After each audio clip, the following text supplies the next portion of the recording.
3, 2. Yay! What's going on, Yang Yang? And it's us, the Melanated Council of Yang. I'm trying to feel better, y'all. Streaming Tuesdays, 9 p.m., 6 p.m. Make sure you like, subscribe, all that other good stuff, and everything else. And today's topic is centered around something that everybody's pretty much noticing and seeing, and is more so the future of policing. We've already had recently a shooting of an unarmed black guy, Dante. Let me see if I get his name right. Dante. Right. Yeah. Okay. I got the article pulled up. There goes my mouse. I got the article pulled up, and basically it was routine traffic stop, which okay, cool. And then reading the details behind it, it was like, okay, there's some stuff that's going on there, and it's like already last year in the same city, we had George Floyd, who was killed in the same city, and then coincidentally, like 5 years ago, this is the same city where Philando Castile, he was killed at. And so now it's like the Attorney General is involved in the case as we speak as of right now. And so we're like, okay, we got to talk about it. Let's talk about what's going on. Let's talk about how people feel. Let's see where people are at. Let's have this conversation. Like, what is the future of policing? What is it going to look like? What's it going to entail? How are things going to happen? Things of that sort. So, start off with this question here. What is the future of policing going to look like, especially from this day moving forward? From this day moving forward, that's a hard question. I'm sitting here thinking like way after I die, future policing. Oh, stop. Oh no! See, I was thinking like within a few years. I was thinking within like 5 years, but not as soon as you were thinking. No, I wasn't. I'm exaggerating. I was literally thinking maybe like 30 years, about probably being generous, because I don't really think. I mean, I don't know. Things definitely need to change because we're the only country with as frequent and police shootings as pretty much anywhere else, at least in like a first world developed nation, as we claim to be. But I'd say the future of policing would have to start with training.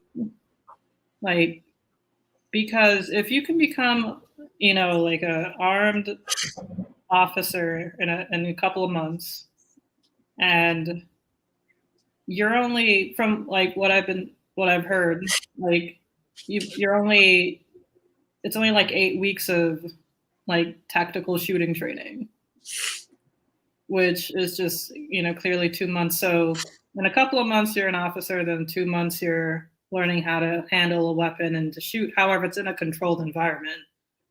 So, it's like at a gun range, which isn't, realistic. Because, when you're out in the world, it's not like people are just flimsy sheets of paper or like cardboard cutouts or what have you, just standing there. But but yeah, like it definitely needs to start with training, and I think it needs to do it with a lot of mental training too, like mental psychological training. And I think police officers should at least take a couple of courses in psychology, at a university, a couple of courses of psychology at a university, just to get an understanding of people, because there's clearly a lack of understanding, just with the the military guy, like it's just so sad how so many things have just happened since like our last stream. So I apologize, ahead of time, on behalf of all of us if we sound really, really just frazzled, because we are. And so our details and facts may not be 100% straight. Please correct us, or as we go, or later on. But the guy in Virginia, I believe, the military dude, like he was like Black and Latino. I can't remember his name. I don't know if you guys saw that so this happened in December, apparently, like towards the end of December. He got pulled over. He drove to a gas station, a well-lit gas station, because you are legally allowed to do that. And the police come out, guns drawn, and, get out of the car, being very aggressive.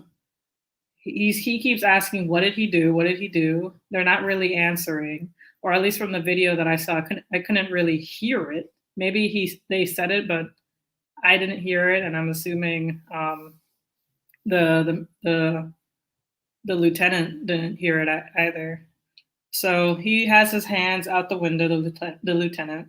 He's asking, like, what did I do? What's going on? And like, they're just not answering him. They're just like, get out of the car, get out of the car, get out of the car. It's like, unlock the car, get out of the car. It's like, he's he's like, afraid for his life, because he even says so. He's like, I'm honestly very scared. He said something like that. I'm honestly afraid. I'm terrified. He said, he vocalized that he was scared. And the police officer said, yeah, you better be. and which is just downright cruel. Like, who says that?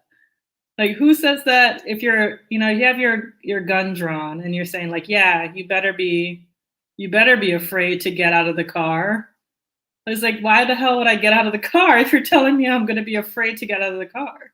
So the officer kept like trying to open his car door, just trying to force him to get out of the car. They're not giving him any answers. I don't really know why. But apparently, long story short, the reason why is because he was just driving a nice new car, and they had the paper tags because it's a new car. I'm sure all of you have seen that if you've ever driven ever, that this person just recently purchased a new car, hence why they have a paper license plate. So he had that, and yeah, and the cops were just flipping out. But this happened in December, and the officer just got arrested. No, he didn't get arrested. He got fired. What am I saying? Arrested? He got fired, and it was only one of the officers. Technically, I feel like both should have. But I understand one of them, I think, was like training under the super aggressive officer, but the aggressive officer got fired. But the only reason why he got fired was because this video was released to the public and people were outraged. If they never released the video, no one would have really known this had happened. And, the officer would have still had his job and, would have just been on his way. And the reason why they had video was because the officers were wearing body cameras. So if you're acting that aggressively when you're wearing a body camera, then like how do you expect them to act when they're not? And the fact of the matter is that the reason why they are so abrasive and arrogant and just downright cruel when they're on cameras, because they know that they can get away with it. So even though I do like the whole body camera thing, I think in the future for police officers is to know when to de-escalate a situation. I'm sure we could all agree with that. I'm sure we've all had that opinion. It's like, yeah, you guys got to learn how to de-escalate a situation, which they're supposed to. I don't see why they couldn't just answer the man's question, the lieutenant's question of saying like, hey, why am I getting pulled over? That seems like to be a very logical answer. And even if they said so and he didn't hear them, he's allowed to ask the question again until he hears and understands, especially when there are guns drawn on him. Like, how do you expect someone to yeah, to comply and to understand and to respond naturally. So yeah, sorry for that huge rant, but I definitely wanted to touch on that. I guess like when it comes to just the future policing, I don't know. There has to be a huge penalty to even just into just drawing their gun. Mm-hmm. Because if you draw your gun, it's like it's an intent to shoot, or it's intent to intimidate, or it's an intent to intimidate, or to make somebody do what you're telling them to do. But at the end of the day, like you're a police officer, but you're no better than me. You know, like you can't just you can't just say that, like, oh, just do what I say because I'm a police officer. It's like, okay, like I don't mind listening or understanding, but you gotta work with me here. So yeah, that's a random rant. Oh no, you're good, because while you were talking, I actually pulled up the article of what you were talking about. And the crazy thing about it, here's the crazy thing: the man is still in uniform. Yeah, exactly. I guess I forgot to mention that he's in uniform. The man is still in uniform. A military personnel. Hey. Whispering eyes. So I'm gonna go ahead and I'm gonna drop that in the chat so you guys can look at it yourself. I'll also post this link in the description box below so you guys can read it at your leisure. But yeah, I mean, the dude, like I just pulled up as you were talking now, found the article from The Root, and first thing I saw is my man has his hands out the window like this. Right, exactly. You still see he is still in uniform. So clearly that should have been indication like, oh, okay, he's in the military, obviously he must have got a new car, obviously.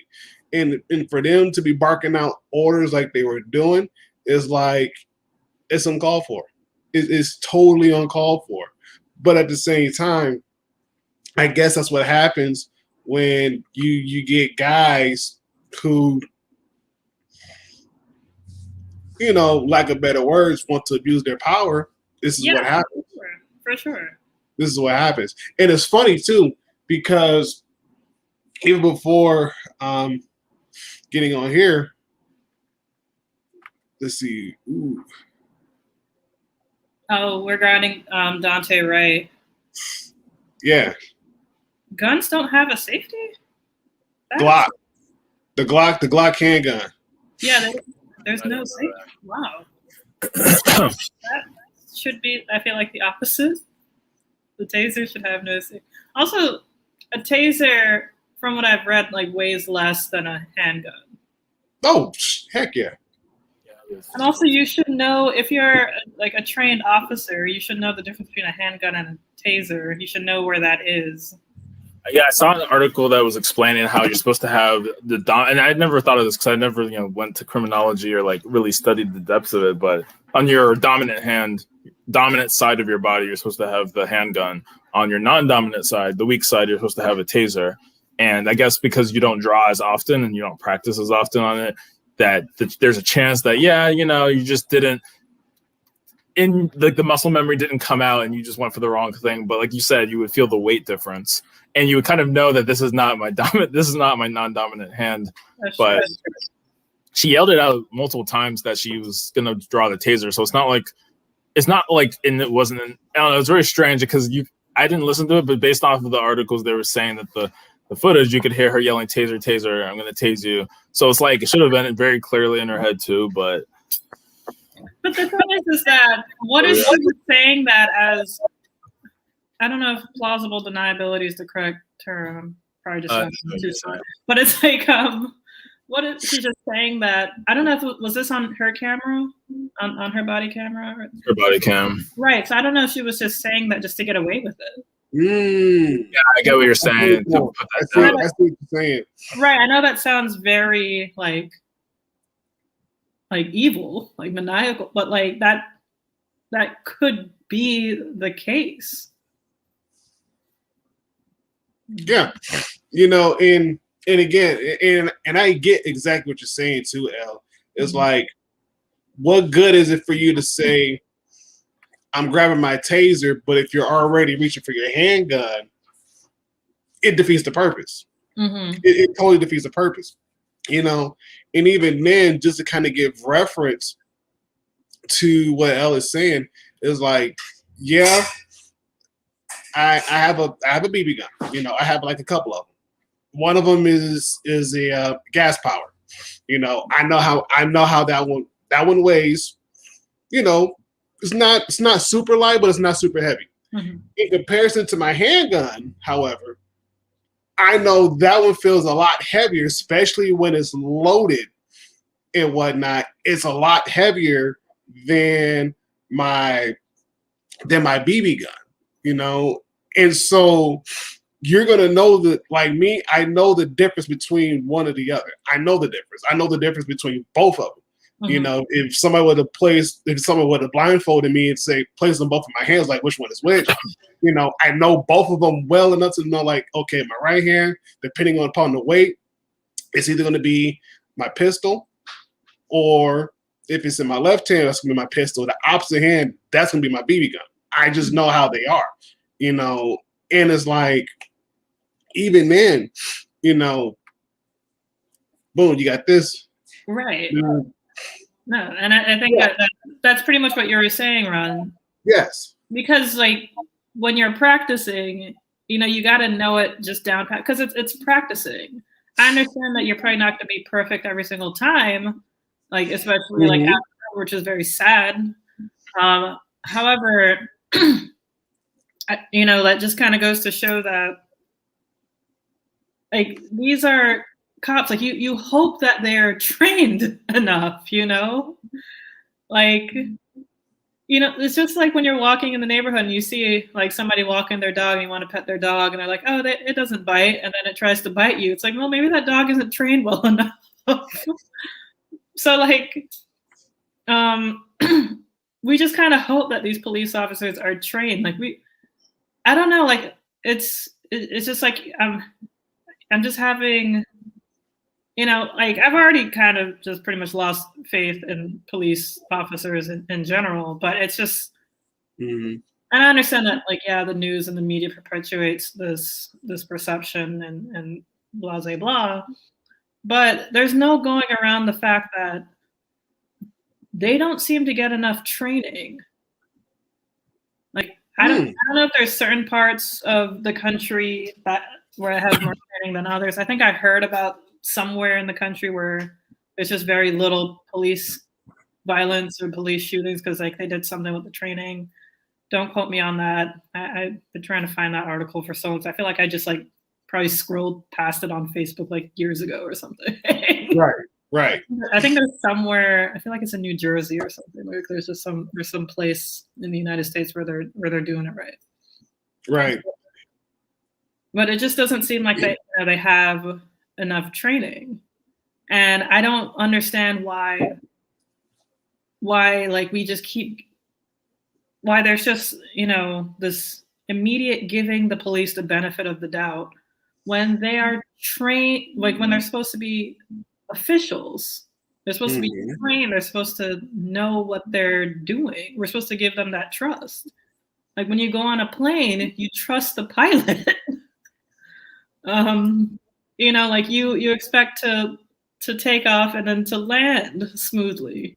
You know, you're not just gonna be like, well, sometimes, you know, they just don't have the little wheels come out sometimes, but you know, and you just have a terrible landing sometimes, or you know, like Chris Rock's joke. It's like, yeah, you know, most of our pilots are good, but we have a couple of bad apples that like to fly into mountains. You probably wouldn't trust, you know, that airline. Yeah. So it's just very hard to trust, you know, police when like, yeah, they all get the same amount of training, but some of them, you know, abuse their power. Some of them apparently don't know the difference between a handgun and a taser. Or they just got, I don't know, but it's just, I don't know. I could go on and on. No, you're good. You're good. And hold on.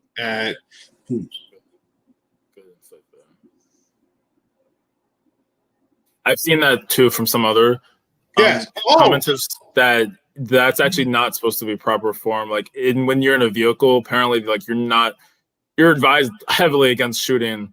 If there's a moving vehicle or if the person gets back in the vehicle, I forget the exact context, but that was an interesting too because I didn't know what was recommended. So it's kind of like you check all these boxes and it's like, how did the exact opposite happen than what made the most sense, right?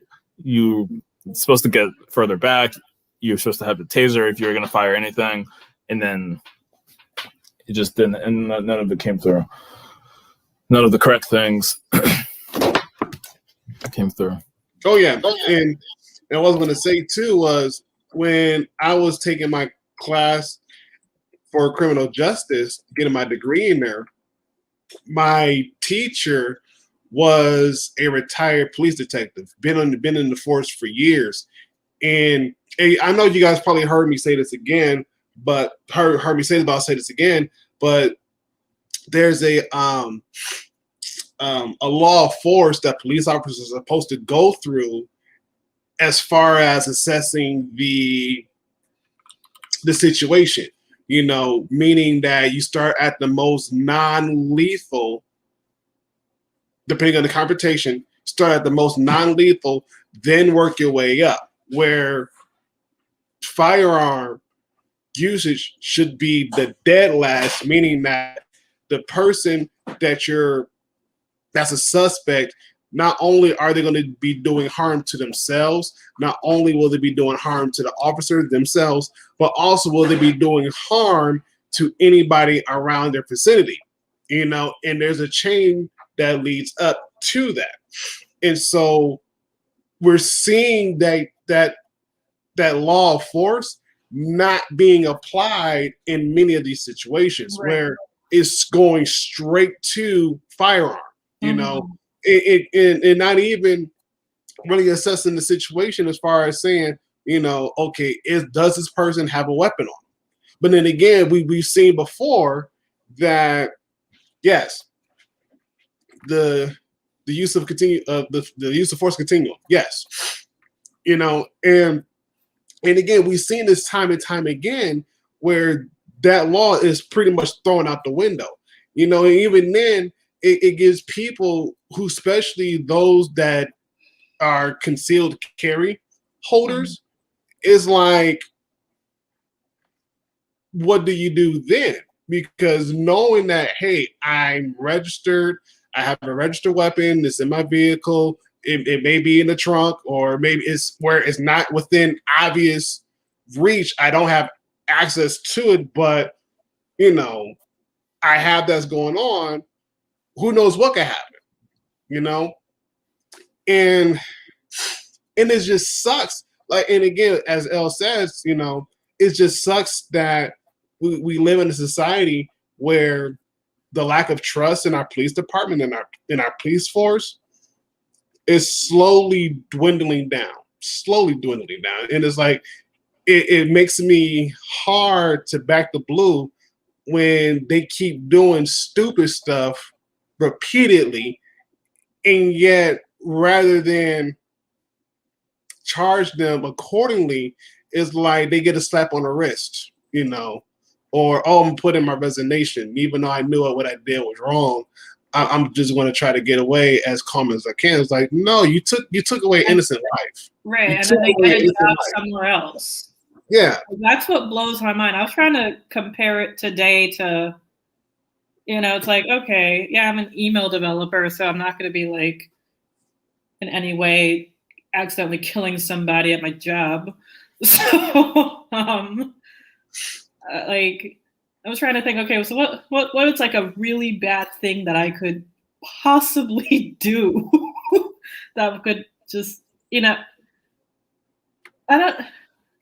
if I were to, I don't know, just not do work for 10 days, I guess that it will be very bad. Like, say, I'm going to do something, then not do it for 10 days, and then things just get bad. I don't know. I'm thinking of a really bad scenario. I'd probably get fired. I'd get some sort of punishment you know, which is deservedly so. Because if they're paying me to do a job and I'm just not doing it, even though I'm saying, hey, I'm doing it, but it's like, yeah, you're clearly not, then I'd get some sort of punishment. I don't like, I'd say one thing for definitely for the future of policing is to punish, you know, the wrongdoers. Punish the police, rather, not like punish the police that are doing, you know, that are fucking up. Like it's just, I can't. Absolutely. They absolutely do need to train military personnel. One of my friends, he says that he knew some people in the Navy SEAL, and I didn't really know too much about the Navy SEAL until like he was like explaining it to me, but I guess they're just at the top of the top of the top.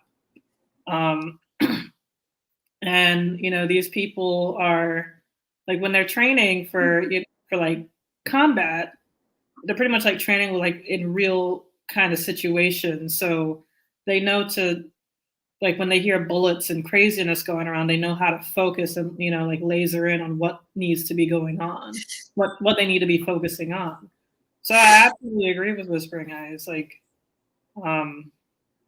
we for sure, like they should train with like a retired Navy SEAL or retired Ranger or something. And yeah, and like that, like those military personnel should be what's leading them to be like, hey, here's how you empathize with people, because Navy SEALs and, you know, and like Rangers and stuff go into these different countries with, you know, people who don't look like them. So they understand who to focus on and who, like, you know, who's just a regular ass citizen who's living in this country versus someone who is a threat. So they know who to focus on, what to look for and what to look at. So I feel like people like them should be the ones training the police, not someone who, you know, was also a police officer, but is still, you know, learned from, you know, like from just not like sufficient or, you know, not, you know, just not good enough ways. Trying to find the word. But no, I absolutely agree. Like, they need better training, and they need to be trained correctly, just how to deal with people. Because like I don't know what kind of people are, I don't know, just attracted to the police. Like I don't want to say I'm not trying to say that these people are like bad or weird or anything. I'm just saying the people who seem to be attracted to becoming a police, I feel like most of them definitely came in with good intentions, because we're all raised with the belief that, you know, the police is good. Police, you know, they help the citizens, they help the people.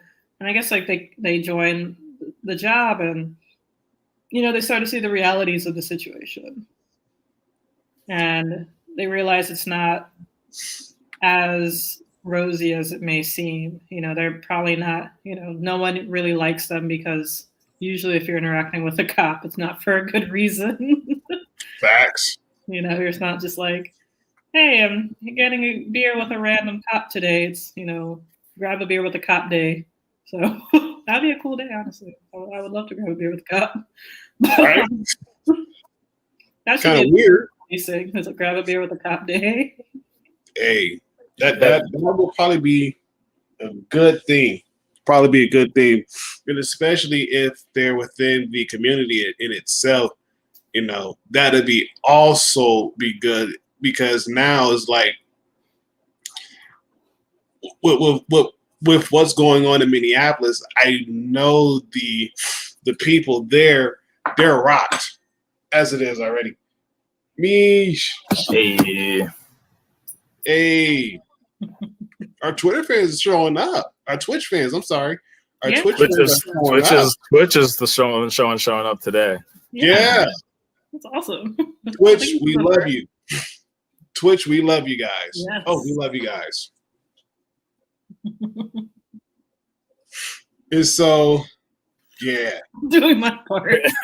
Hey, that's it. That's it. Even for those that are lurking on Twitch, we appreciate you too. So don't think it goes unnoticed. Right.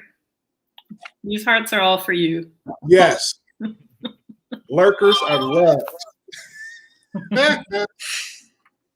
Movie. Yeah. Yeah, that's a big thing. Ooh, yes. Because I don't care what anybody says. I still get nervous. Like, I don't care where I'm at. I still get nervous. I mean, driving on the highway is like, yeah, sure. If I know I'm speeding, like, okay, I know I'm speeding. And if I know if I get zapped and anything else, it's going to be like, okay, I know I'm going to get in trouble for speeding and anything else. Like, fine. But am I going to be able to see my family when I get this ticket? Yay or nay? Right, exactly. You know, and it shouldn't be like that. You know, correct, Whispering Eyes. It shouldn't be like that. It shouldn't be. You know, I told one of my coworkers was working, you know, he is like, you know, well, if you're doing something bad, you know, of course you'd be nervous. I'm like, dude, that's not always the case. Like, I'm nervous when I'm nervous. Like, I can have tags, everything could be legit on my car. I'm still nervous. Right. He's like, well, what do you mean? Like, dude, like, I could be going home and I still see the cops, you know, especially if they go down one way and they quickly bust a Yui. And like, I'm nervous because I'm thinking, like, what did I do? Like, holy crap, what did I do? Like, do I have my insurance papers, my registration? Do I have that in my glove compartment so I can easily reach it and grab it? You know, I got my wallet, so I know where that's at. And I'm like, and I'm just looking in my rearview mirror, just waiting, but dreading to see them red and blue lights come on. Right. If they come on, what's going to happen? And I told him, like, I'm nervous because of that. I'm nervous because of that, because I don't know what's going on in that man's head. I don't know if he's having a bad day. Like, I don't know. Like, I'm getting off of work. I'm trying to go home to see my family, you know, and I will be showing up on the 6 o'clock news because of A, B, C, and D. And again, he really couldn't rebuttal. He couldn't say anything about that because he's like, doesn't make sense. Like, but dude, it does. It's like, I'm black, you're white. You don't have to worry about that. Me, unfortunately, I kind of have to because it's just like that. And even then, it's like, and because I'm a young black guy that is walking the straight and narrow and everything else, is like, it's even more reason to kind of figure out what kind of dirt can I pick up to put this man behind bars. It's sad to say, but oftentimes that's the case, you know, and it's hard. It is. It's hard to kind of live in society where you're not constantly looking over your shoulder, but here we are, you know, not even 4 or 5 months in, boom, we get Dante Wright, who, and actually, I got the article, about to post an article in there too about him and whatnot. It's crazy. It's crazy. Like, so if you guys haven't read the article or anything else, I just posted an article in the chat. I skimmed through it. I read it. And basically, what ended up happening is Dante is on his way to his brother's house. Okay. He gets pulled over by the cops. Dante calls his brother, says, you know, hey, do you have insurance information and everything else?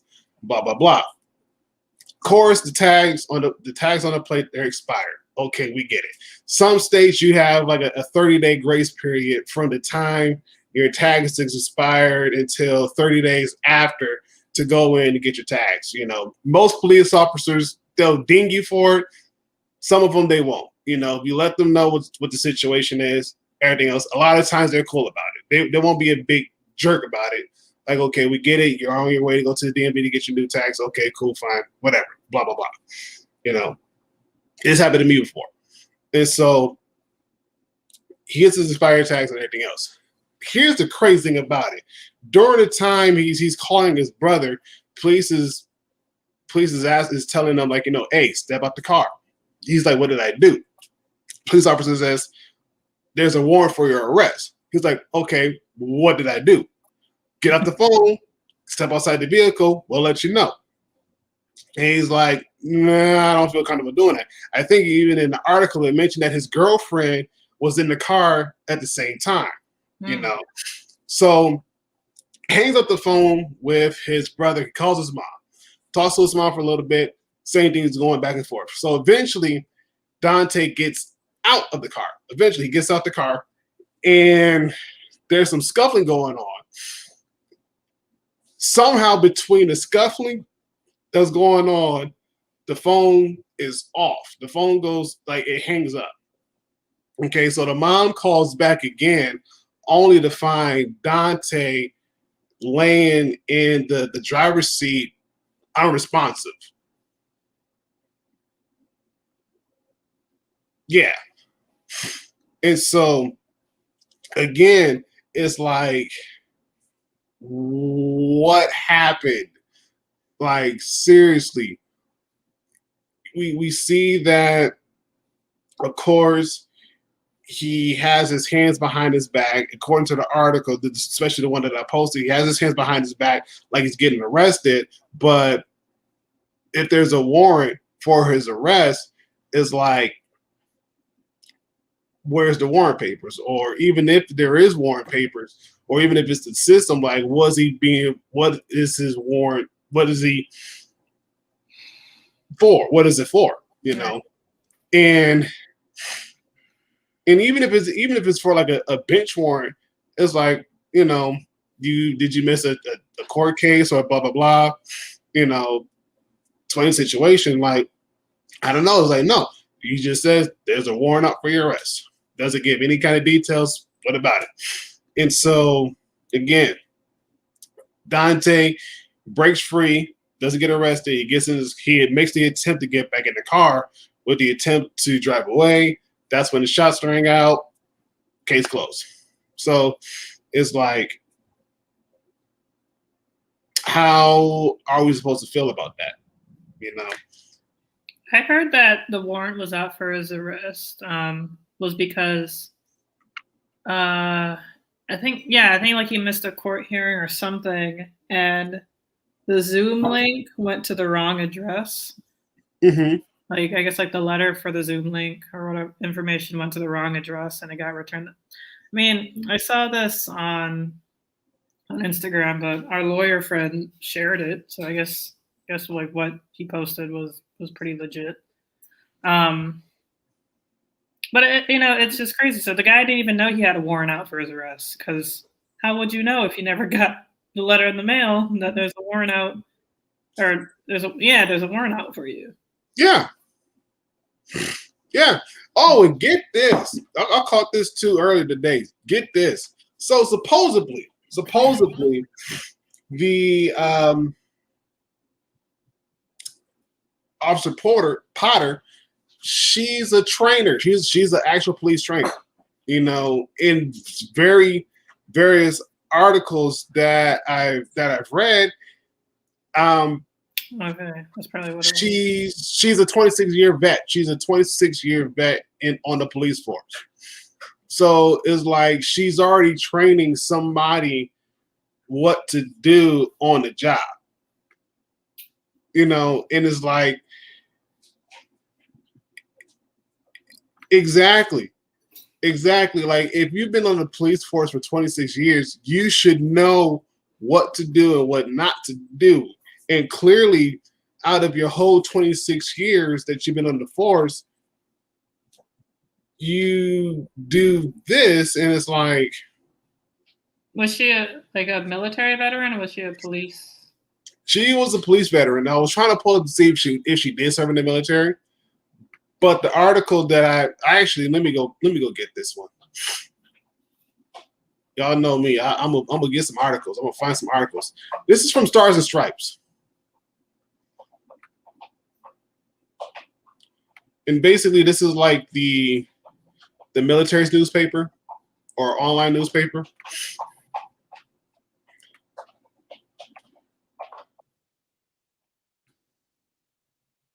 This is from Stars and Stripes. I'm gonna put that one in our description box below.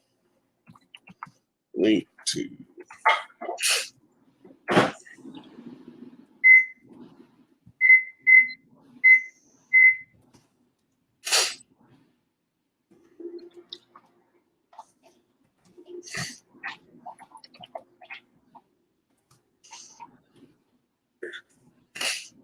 And hey, Mark. Mark, we out here. Hey, Mark.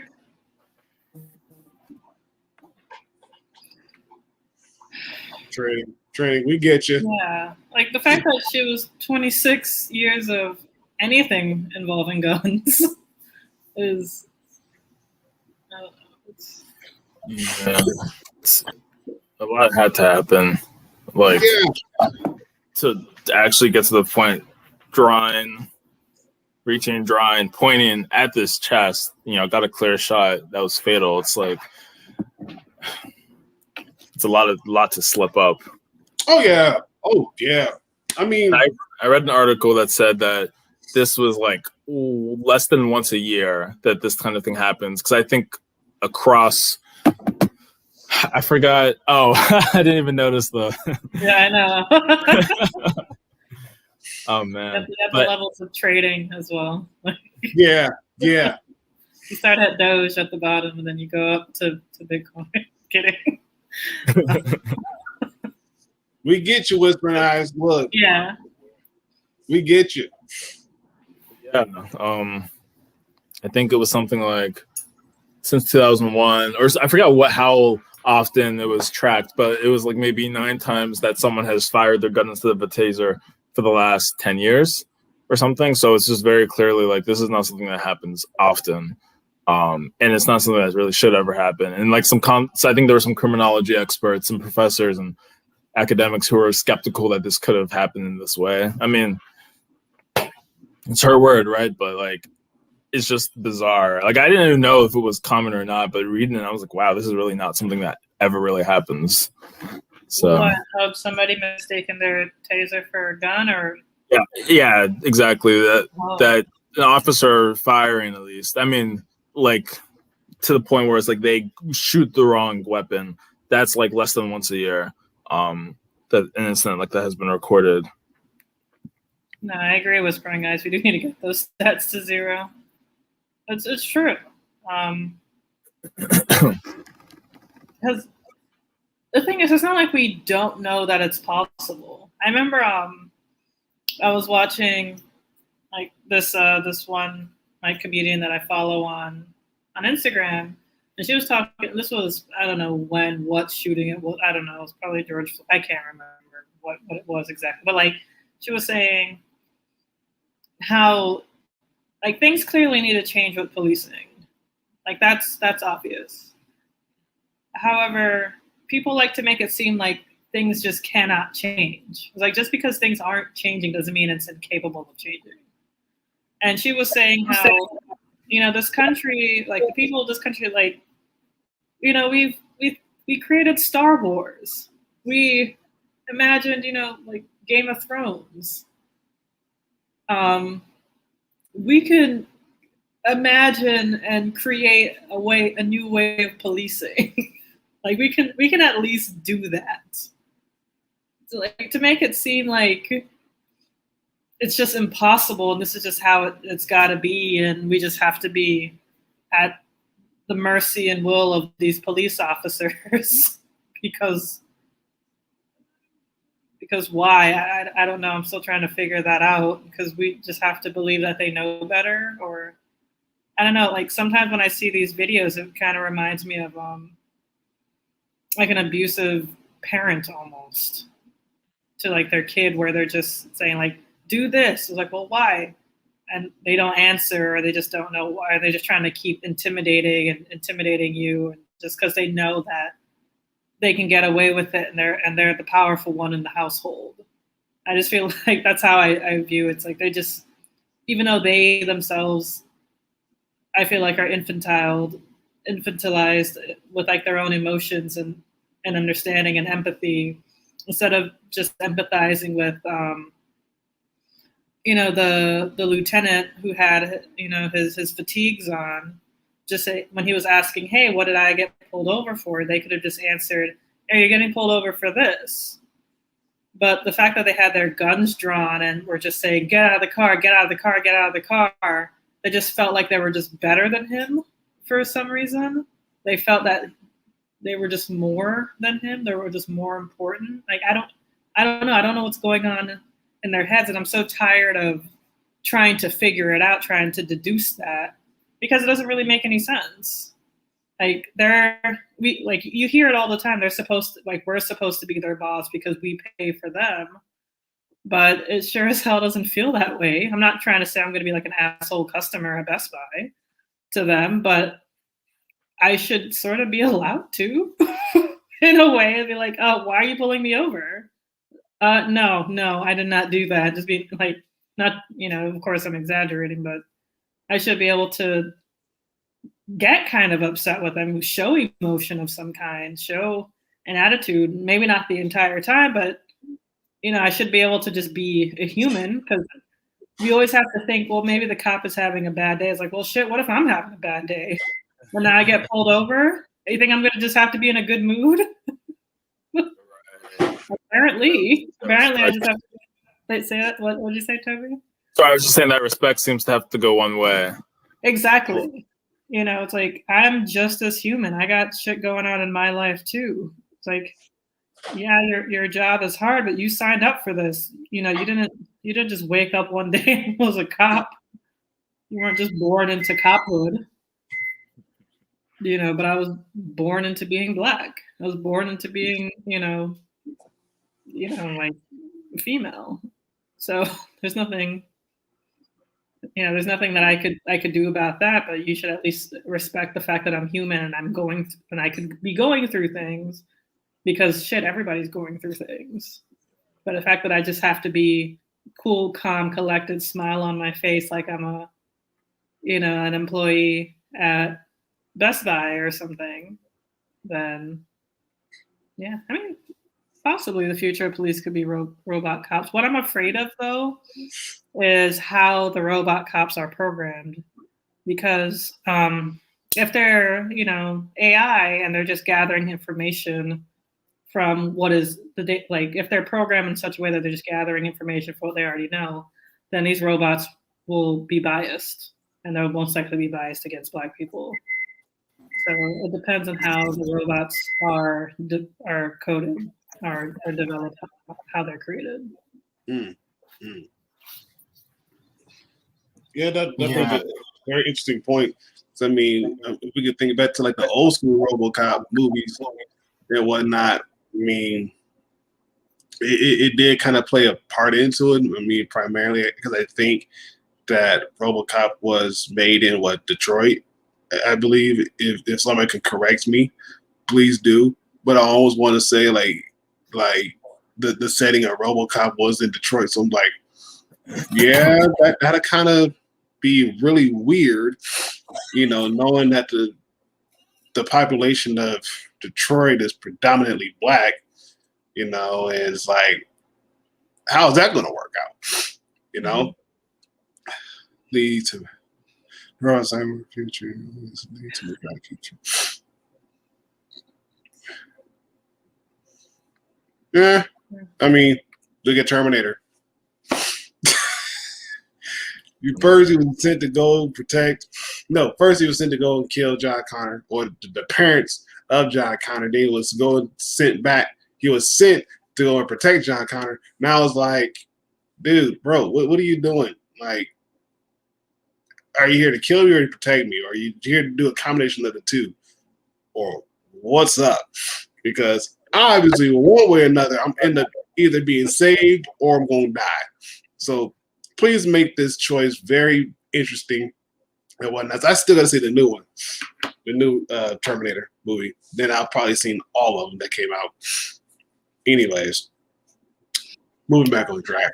Speaking of robots, and I noticed that Jeannie tweeted this, I think today or recently, and I've always felt this way too, that police officers really don't need, like every single like traffic ticketing, violation, or whatever that police officers do now, that could totally be automated away. Like I firmly believe like every single thing ever could be automated away. Like self-driving cars, have specific like cameras and lidar capabilities that they can detect light. So let's say your brake light is out, they could just have a camera or like some sort of drone that can just detect that. It's like, okay, this person's brake light is out. They could run my license plate, send me a letter in the mail, or they could freaking email me because we're in the 21st century, or they could text me. So I'm sure they probably have all that information. They could just, quit lying like they don't and send me a text saying, hey, your rear left brake light is out. It's like, oh, thank you. Just make sure you get that done within a week or 2 weeks or something, or more, Right. like whatever a lot of days, because some people need to get their paycheck in order to take care of that. So it's like, okay, maybe like 30 days. Make sure you get that taken care of, and then they just have a ticker, like a countdown. They text you every day, and you could check yes or no, like for something like a rear view, a rear light, because a lot of Black people will have this story where a police officer will pull them over saying that their brake light is out, or the light over their license plate is out, or something like that is out. I've had that happen with friends, and they were just full of shit, or but it's just like a really malicious reason to pull over a Black person just to give them a ticket or to harass them. Oh. A little more on that later, because I want to talk about the fact that police officers seem to have a lot of fucking time on their hands to have time to be doing that, yet they have like this super busy job, but whatever.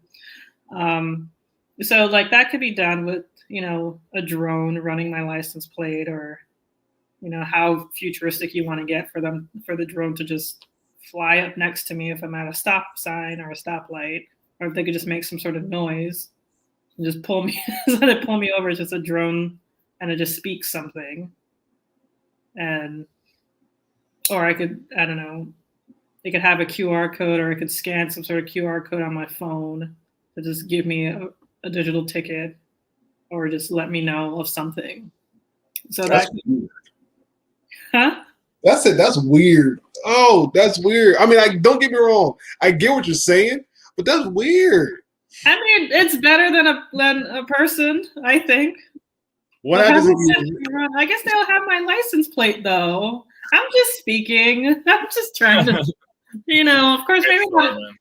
Or maybe just like, I don't want to do like the whole bunch of camera idea, because I know there's the red light camera if you run a red light. Yeah, like, that's what we see a lot in DC. I remember. Those are the worst. Yeah, those in Colorado Springs. Those were the worst. There was like 3 busy intersections that had them. I got caught by 2 of them, and like one of them was like the light literally turned yellow as I was crossing it. It wasn't even red yet, and soon as I crossed, that's when the light turned red and I got zapped. I'm like, how? I was already through the intersection. And then the other one, like it was yellow, and then I'm like deciding whether to go ahead and brake or keep going. And I was doing the speed limit, maybe give or take 5 miles, give or take. Okay.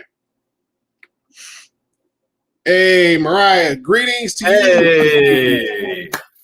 Oh my gosh, I'm honored. I am honored.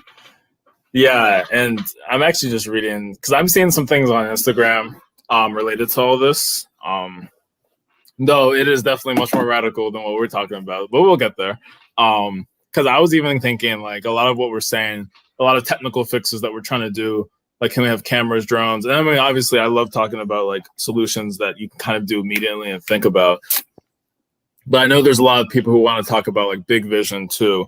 And I guess on the what can you do right now, more non-violent intervention. I know I saw a video of this one thing that's like shoots you and wraps you around, right? Yeah. And, like, rope. Yeah. I thought that was like really cool. I mean, there's some instances where sure, if they have like some kind of crazy weapon on them, they might still be able to maneuver and hurt people. But like if the person's already unarmed or you're not really sure, then it's like, why?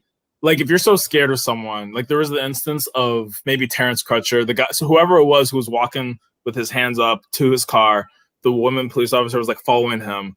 And literally like for at least 10 seconds, they were following him. As soon as he like gets to his car door, they shoot him. And I'm like, if you were scared that he was going to pull a weapon for like 10 seconds, why couldn't you detain him in the moment? Why couldn't you shoot him with like some kind of restraint type of weapon?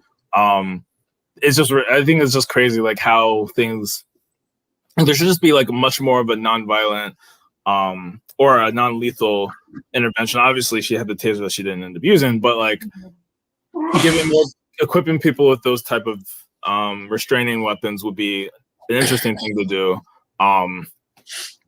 That's just one thing that I had thought of. I think Salt Lake City had done they put a lot of money into their de-escalation. I'm about to look it up right here. Salt Lake City de-escalation.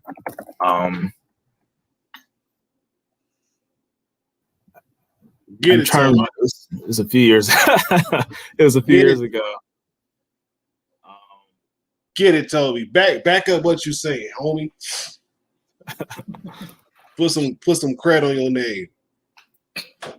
August 4th. No, but there's something that happened before 2020. Okay, so it looks like this was 2017. So I was further back than I thought.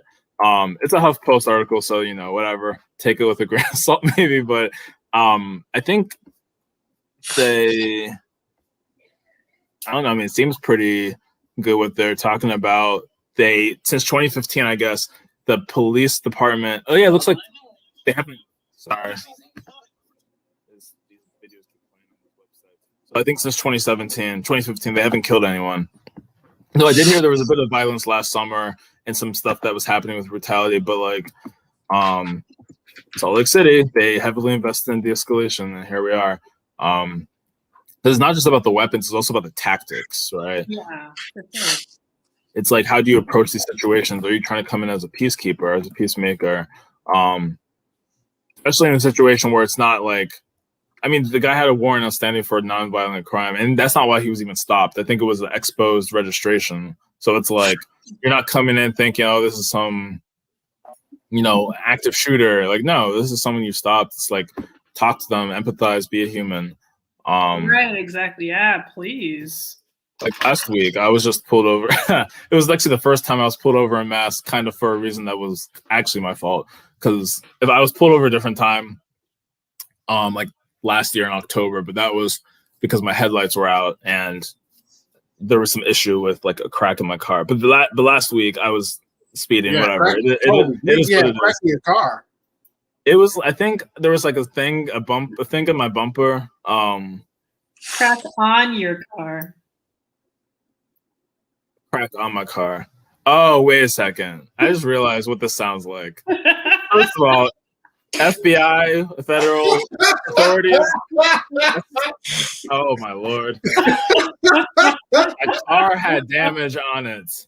We are not talking about no crack cocaine or any of that. Holy crap.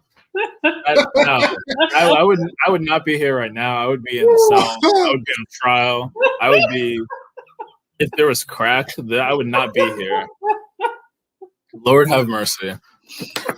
No, my car was cracked. My car was cracked, and I think the snow or something had gotten inside and short circuited my lights. So anyway, I was pulled over because of that, but that was a while back. The reason why I got pulled over this time was more because of, actually it happened in January, not November. But in any case, I was speeding. It is what it is. And I mean, the officer, like, he first of all, my registration was also out. So it was just like a worst of all worlds. Wow. He was like, I had to renew it. I was able to renew it, thankfully. And like he was like, "Oh, you can just go to this website. They have modernized it. Literally, there." And my license was also out of state because I still have my Maryland license, and so that was like a very understanding. I know it was like I had every reason to like not go to jail, but like get a ticket or something. I'm like, dang, everything is going wrong. I don't have my registration's expired in February of this year. My license is out of state, and they were kind of like, "Yo, why don't you have a mass license?" But again, they let me do all this stuff in the car. I paid the thing of like $50 to renew the registration. He just gave me a ticket, like, that's it. And like, but we actually had a conversation. Things were cool, chill. And I don't know, I feel like everything you have to see the person as a threat or whatever. And it doesn't have to be that way. You can have real dialogue and try to help the person and understand like what they did and what they need to do to move forward. So that was just kind of like me being like, oh, good, I can actually appreciate an officer and not be like enraged about what I'm seeing in the news. True. Because I mean, yeah, I've seen like people in Massachusetts. I actually want to say Boston has one of the better trained departments in the country. And like I've seen a lot of city officers, city police just like walking around, and it's also a very diverse police force as well. They have some issues, like someone's being investigated for child molestation and it was covered up. That's bad. That is not good at all. But that aside, that little thing aside, no, it was literally just little thing. Little thing. No. It's really awful. It's just that like I thought they were better than that, but you kind of have faith and then you get it shattered. Like, oh wow, there's just abuse and rampant corruption. So you at least try to lift up what good you see, but then you see so much bad and you're just like, okay, here we are again, talking about why there needs to be more oversight. Actually, one thing that, to answer the question from before, you said what's something that can be done like right now, starting today. Well, there was a resolution passed by that Brooklyn Center City Council to honestly, I think they were going to basically call for the firing of the police chief and the officer. And so I think that's also why they resigned. And I was like, whoa, I didn't know that they had the power to do that. So giving more power to city councils and like community review boards is like a really good way, right? So that comes at the local level where the mayor, I'm trying to remember if it was the city council or the mayor, but the mayor has more power, I think, in that city as well over the police. And so being able to have the sort of civilian presence and like sort of power to the people is another important thing. Yes. Yes. Agreed. So. Agreed. Which was the one thing I was trying to hint at, especially when I posted earlier, like besides training, what are some other things that could be done? Let's see if I can find it. Bam. Besides trainings, what else needs to be changed when it comes to policing? And Toby, you pretty much hit the hammer on the head, on the nail, where it's like, get more civilians involved in what's going on. And especially when it comes to cases like these, it's like, okay, one should have been enough. Okay. Two, within the same city, within give or take like years apart. Okay. Three, we got an issue going on. And it shouldn't take three for somebody to get fired. It should have took the one. Like, nah, no, this is not going down like this. No, and again, mind you, folks is still grieving over George Floyd, which happened last year. So not necessarily even the years gone by from George Floyd to Daunte Wright, And it's like we have the same thing all over again. So obviously the citizens themselves, and I'm not just saying for Minneapolis, I'm saying for like everywhere, the citizens themselves, we have a right to be able to say what needs to be changed, and pressure our councilmen and women to do the right thing, to put pressure on our mayors to do the right thing, and be like, we can't keep seeing this happening year after year after year, and nothing's being done. And it seems like everything gets brushed underneath the rug and called it quits. Like, no, we need folks to get fired and tried and not get away with something so lightly because they just robbed a life, innocent life. Right. You know, they just robbed an innocent life, you know, which could have been totally avoided had the proper steps been taken. But since proper steps were not taken, they were basically ignored, downright ignored, and brushed aside. Like, we got to hold them accountable. We got to hold them accountable. And if you're not going to hold these officers accountable, we're going to hold you accountable to the point where, okay, if you're going to run for re-election, you better make sure nobody's running against you who could possibly do a better job than you. You know, and put it like that, plain and simple. Because as much as we want to live in a society where justice is equal across the board, we see that it's very much unequal. And if we want like necessary change to happen, you know, there's going to be some folks that's going to have to put on their big girl and big boy underwear and go to bat. Plain as day. Whew.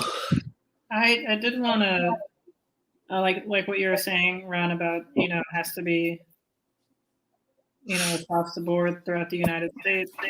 I was going to say that it needs to be maybe like a federally level training. I guess probably like just like the base of police training. I know you're saying other than training, but I think it should be something that's just like federally done, and then just things added on top of that, curtailing to, you know, your city, your district, your state, what have you. True. I want to be able to walk across this entire country, move across this entire country, and if something were to happen to me and there's a police officer nearby, I will know that they have my back. Mm-hmm. No matter where. It could be in Mobile, Alabama. It could be in Boston, Massachusetts. It could be in Jackson, Mississippi. It could be anywhere. Ooh. Like, I want to. South. Oh, okay. I feel you, Al. I feel you. Okay. Like, I want to be able to be anywhere, and they can have my back. I don't want it to, you know, if I'm in a small one street light town in Michigan, you know, like I don't. I know you guys have those. Oh yeah. Oh yeah. Like, That came up on the other stream. like I want to be sure I can be safe, and it's like, yeah, I understand that I'm not up from this town, but don't see me as a threat or immediately call the police because I could just be passing through. I could know somebody in the town. We do have internet now. Like there could be a plethora of reasons as to why I'm in this little one street light town. Yeah. But, you know, don't, you know, like the police should be able to, you know, calmly and collectively just talk to me and be like, hey, you know, like it's clear that you're not from here, or, you know, just say something and be like, okay, or yeah, or, you know, welcome me to the town. You know, you could put a positive spin to things. There you go. That'd be great. Yeah, right. That would be great. I need to find my local police officer to show me around this little town. Like, this is the places where you can go. This is the places where I better not catch you. And if I catch you, just know this is going to be your first and final warning. Because if I catch you on that side of town doing some shady stuff, either you're getting locked up or you're getting a ticket. Like, sir, yes, sir, or ma'am, yes, ma'am. I got it. I got it. But yeah, no, yeah, I agree with you, El. Like, totally. I do agree with you because I think also for the future of policing, which goes into this. I think that as of right now, on top of the lack of trust in police officers, we can see is slowly but surely, or rapidly but surely, dwindling. And I think that the future of policing, there's gotta be a build or a bridge of trust between the police department and the community in the community that they serve. That has to be reestablished. It has to, in order for anything to work. It has to be reestablished because, again, L, clearly what you said is like you want to feel comfortable going anywhere in these United States and know that no matter what happens, if you get into a situation that's above your head, that you want to be able to have that police officer to be there to help you out, and again, that's true. But at the same time, if you go to some random town and you don't trust a police officer to have your back, what are they doing? And so I feel as though, my opinion, I feel as though that in the environment that this country is in the environment where all this stuff is going on and whatnot, that the police officers, they're going to have to reestablish, like, you can trust us that we're going to do the right thing. And it may be something that's going to be tough, a tough pill to swallow moving forward, but we're going to do the right thing. We're going to make sure we do right, not just for the safety and the sake of the union, but for the safety and the well-being of the community. That's what we're going to do. And even if that language is not there verbatim, but if something along those lines is said or even come across, that will help. That'll help a lot. That'll be like, okay, we get it. Everybody's human. We get it. Everybody makes mistakes. But there's just some mistakes where if you know better, you should do better.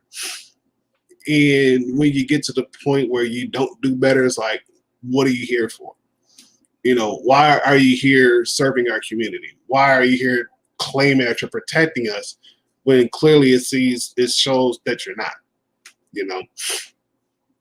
And like I said, I think that bridge of trust, it has to be reestablished now. If not, I think it doesn't matter with all the training in the world, you still gonna have people like, I don't trust you because I don't think that you're going to do what you say you're going to do. Trust. How does one rebuild it or build it? That's a good question, though. How do you build trust, or how do they build trust? What do they need to do? What can we do? I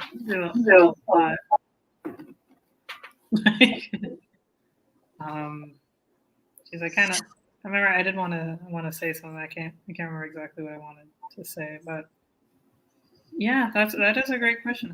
How do you build trust? Because that is, probably the biggest thing that's going on right now. We just don't trust them.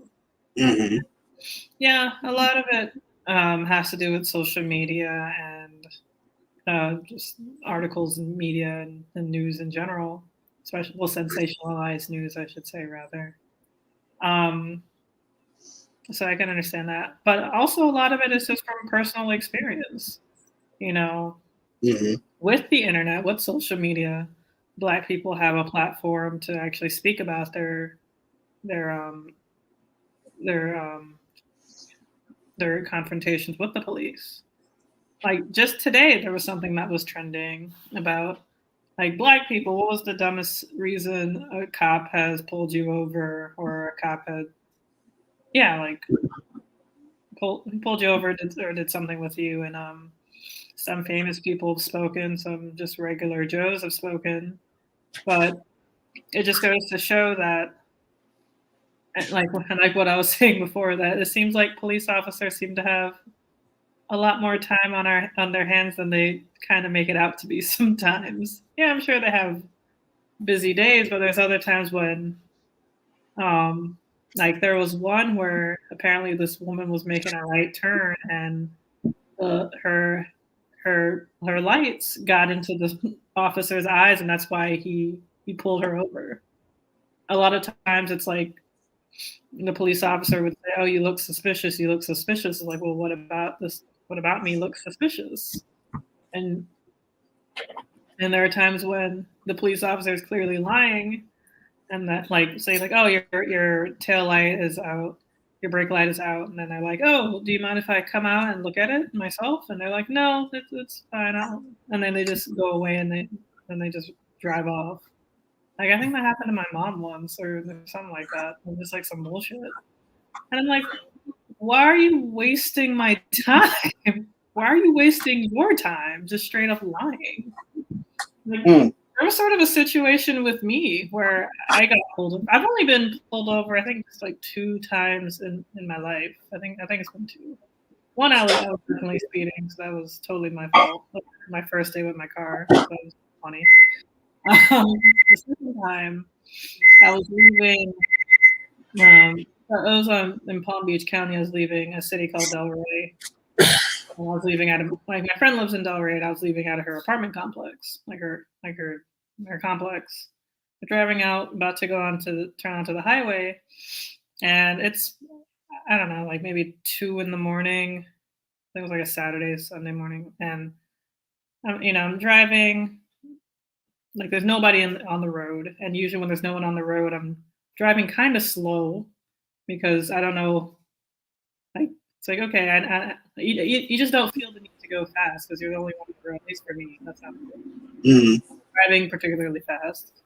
And I'm driving about to get onto the highway, and this car the police officer pulls me over, and I was like, oh shit, because I saw this car in my rear view, but once they turned on the lights, I'm like, oh shit, this was a police officer. They don't know how long they've been following me.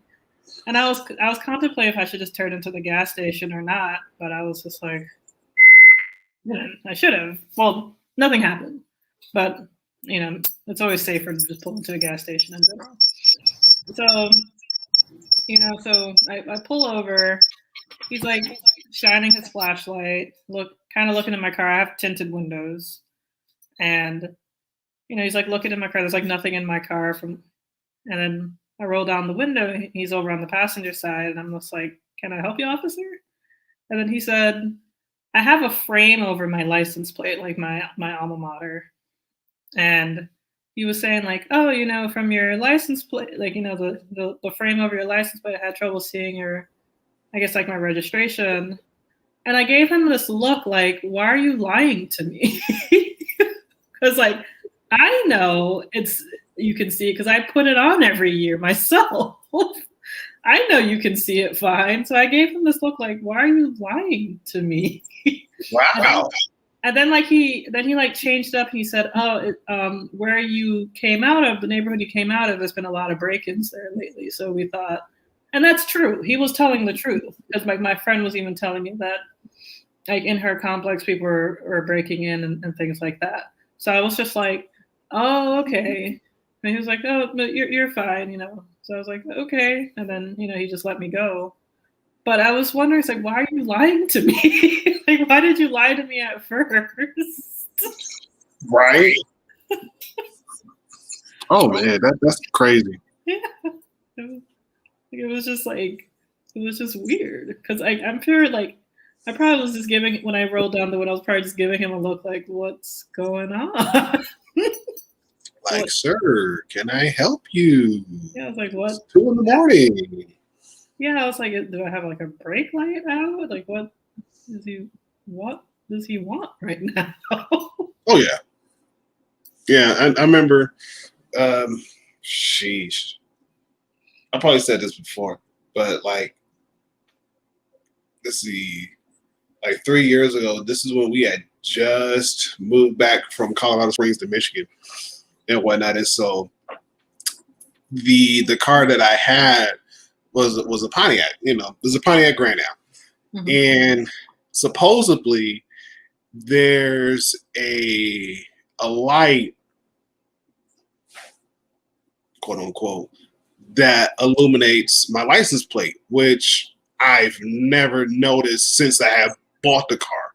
And even then, driving around in Colorado Springs, as long as I had that car, I never got pulled over for my license plate light being out. Never. And so I think my wife, she was driving my car, and we were coming from Grand Rapids, and we're on our way home to my mom's place. It crashed out, and I told her, like, hey, when you get into this certain area, start slowing down. She's like, why? Like, because typically there's two police officers. There's one parked over here, and there's another one like a little bit further down. And she's like, okay, cool. And sure enough, I saw him like a mile away. Like, as soon as she turned, I saw him like, hey, there you go. He's right there. Make sure you're doing you 30. And then once you get a little bit further down, it drops down to 25. Make sure you do 25, because once you cross over the bridge, there's another one that's usually sitting right there, clocking people, doing 30 in that 25 speed zone. So she's like, okay, cool. So the guy clearly is following us from. Did they talk about the robot dog and NYC? Not yet. Jaden, not yet. We're going to talk about it. Since you brought it up, we're going to talk about it. For sure. I got you. Hey, DJ L. Hey. Oh, snap. Hey. Good to see you. Right? And so he's following us, and we're literally right around the corner from my mom's house. Literally right around the corner. He flicks on his lights. And we're like, okay, what's going on now? So pulls up, and then another guy pulls up too. So we get one guy on one side, we get another guy flashing lights on the other side. Mind you, the kids are in the back sleep, they're knocked out and whatnot. And mind you, like I said, we had just moved from Colorado to Michigan, and I still had my Colorado plates, still had them. And they were still good. They didn't expire until my birthday of that same year. So good. So pulls us over, and he was like, hey, license registration. Like, oh, yeah, here you go. Mind you, still had Colorado license too as well. And, he actually, like, he said, so from out of town, like, I told him, like, it's my car. I was tired. Wife was driving. And I was like, we just came from my mother-in-law's up in Grand Rapids. My mom, we're going to my mom's. She's literally right around the corner. If you want to follow us there, you can. But she's literally right around the corner. That's where we're going. He's like, oh, okay. So he went, ran everything. Everything came back good. He was like, you realize that your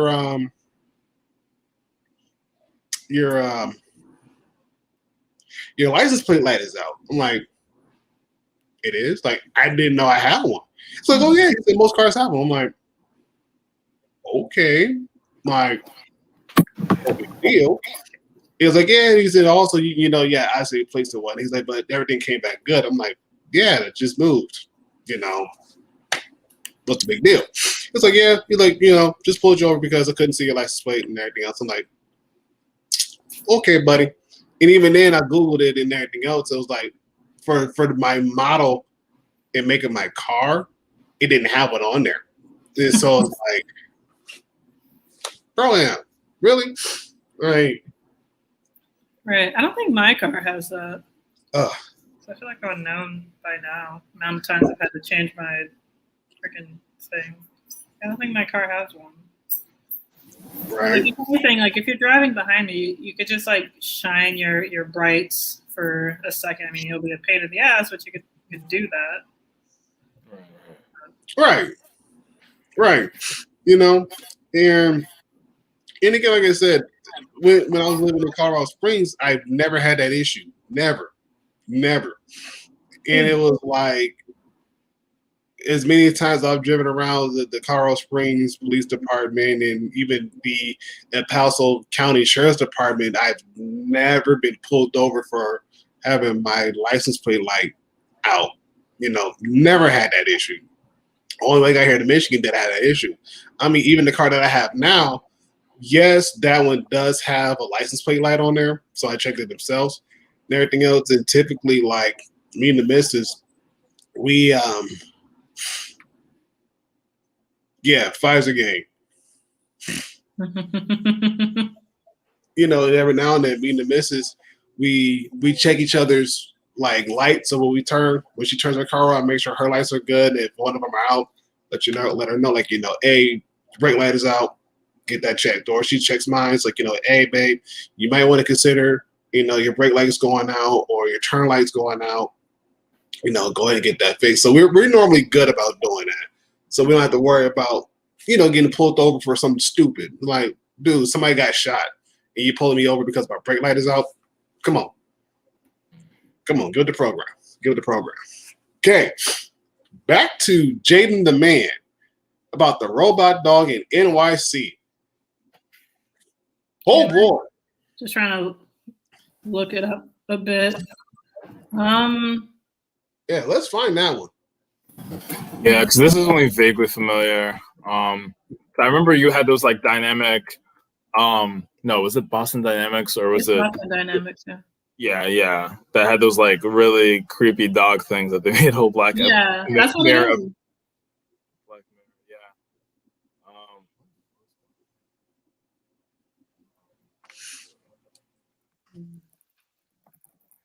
yeah. I think I remember seeing that the dog's going to be used for certain things. February 27th, 2021.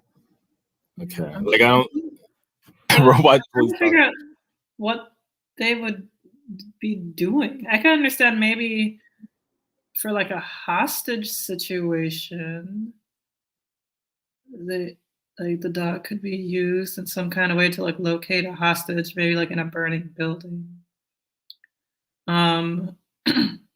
Because usually like they're made to go into environments that human bodies can't really take because it's a robot.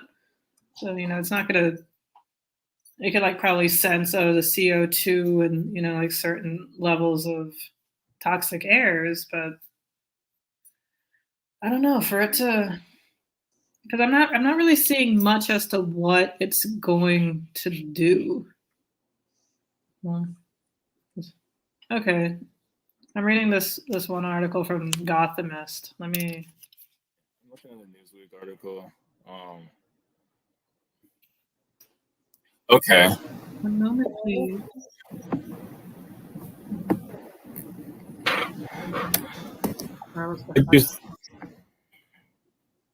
Yeah, so like I see a paragraph saying, in response to such concerns, the NYPD has countered that they have long used robots for hostage negotiations and bomb scares, and added that the mechanical dog is being tested to evaluate its capabilities. But their defense has only irked reform advocates who said the department should not be testing the advanced technology on residents without any sort of public outreach, particularly after last summer's protests against unaccountable policing. Yeah, it looks like they're probably collecting the mobile dog, which comes equipped with automated sensors, lights, and cameras capable of collecting limitless data, is sold at a starting price of $74,000, which is a lot.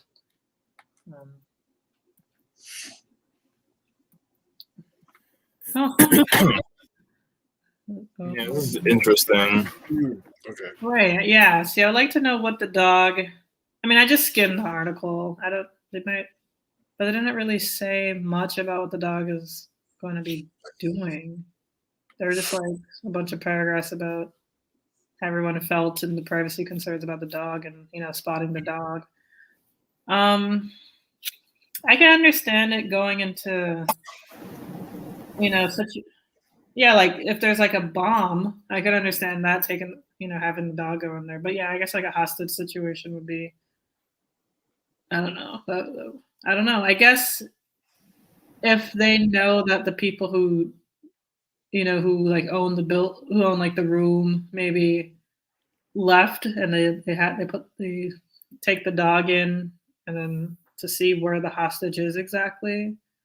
That could be helpful, but I don't know. Like it's. I guess I'm trying to So understand.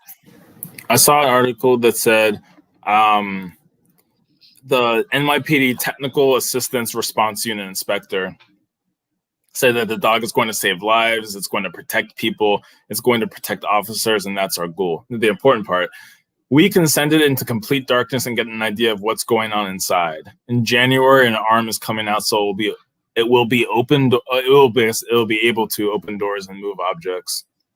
So, okay. It's funny because someone at the beginning did talk about robot dogs, right? Or robot cops, and we're just like, oh yeah, RoboCop. But then I actually forgot that there were literally robot dogs. So I'm like, oh wow. Yeah. So, speaking of more robotness, have you seen the Netflix documentary Coded Bias? I highly recommend it. So Coded Bias is about like facial recognition software and AI and how it has trouble recognizing Black faces. And apparently in London, I don't know what year this Coded Bias was filmed, because like literally nobody had a mask. So I assume it was prior to the pandemic. Apparently in London, they were experimenting-ish, or like kind of also utilizing and using this this huge machine. It was like a truck with cameras, and it would just be identifying people's faces, pretty much like what they do in China already, which I'm sure you're familiar with, where China has such a strict system where you have to be like a really good law-abiding citizen because there's cameras everywhere and they're constantly watching, scanning your face, and if you're doing something bad, then you get like points taken off or whatever, what have you.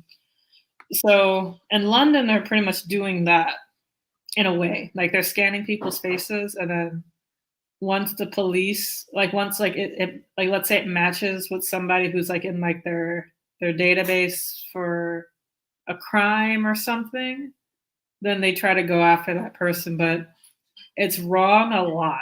Like it's wrong very often. And I forgot what the percentage was. It was very high. So I'm like, why the hell are you guys even using this right now? If it's like very broken, very alpha mode, like it's clearly still like it. I don't even consider even beta. Like it seemed like it was still an alpha. I was like, this shouldn't even be out on the streets. But they were using that, and then there's like a society that's trying to get rid of that. And I can't remember if it actually worked or something, but I know in the US, a lot of stuff has been like kind of like tapered off. Like Amazon was trying to come up with like some sort of AI feature and try to give it to police officers, but like Amazon software wasn't working too well. Oracle's was working worse, but then they improved on it for the facial recognition.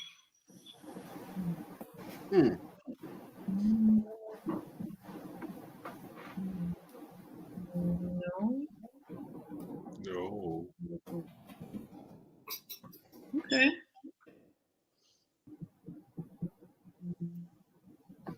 Okay. That's dope. Yeah. Like mixed. Yeah. Is this the Nick guy? No. But I know that there's actually I wonder if this is the same person. Fly Tie. I think this is not the same person. Sure is. Okay, because I know that there's that would be interesting. He's had some opinions, very strong opinions about things. But yeah, I think I follow him, or I've seen things that I agree with that he's tweeted. I think I have seen some YouTube conversations that he's had, like those panels, right, where he's had a bunch of people. So, oh, nice, cool. You have like a personal connection. Look at that. Nice. Ooh. Social MMA. And then there goes the fingers flying.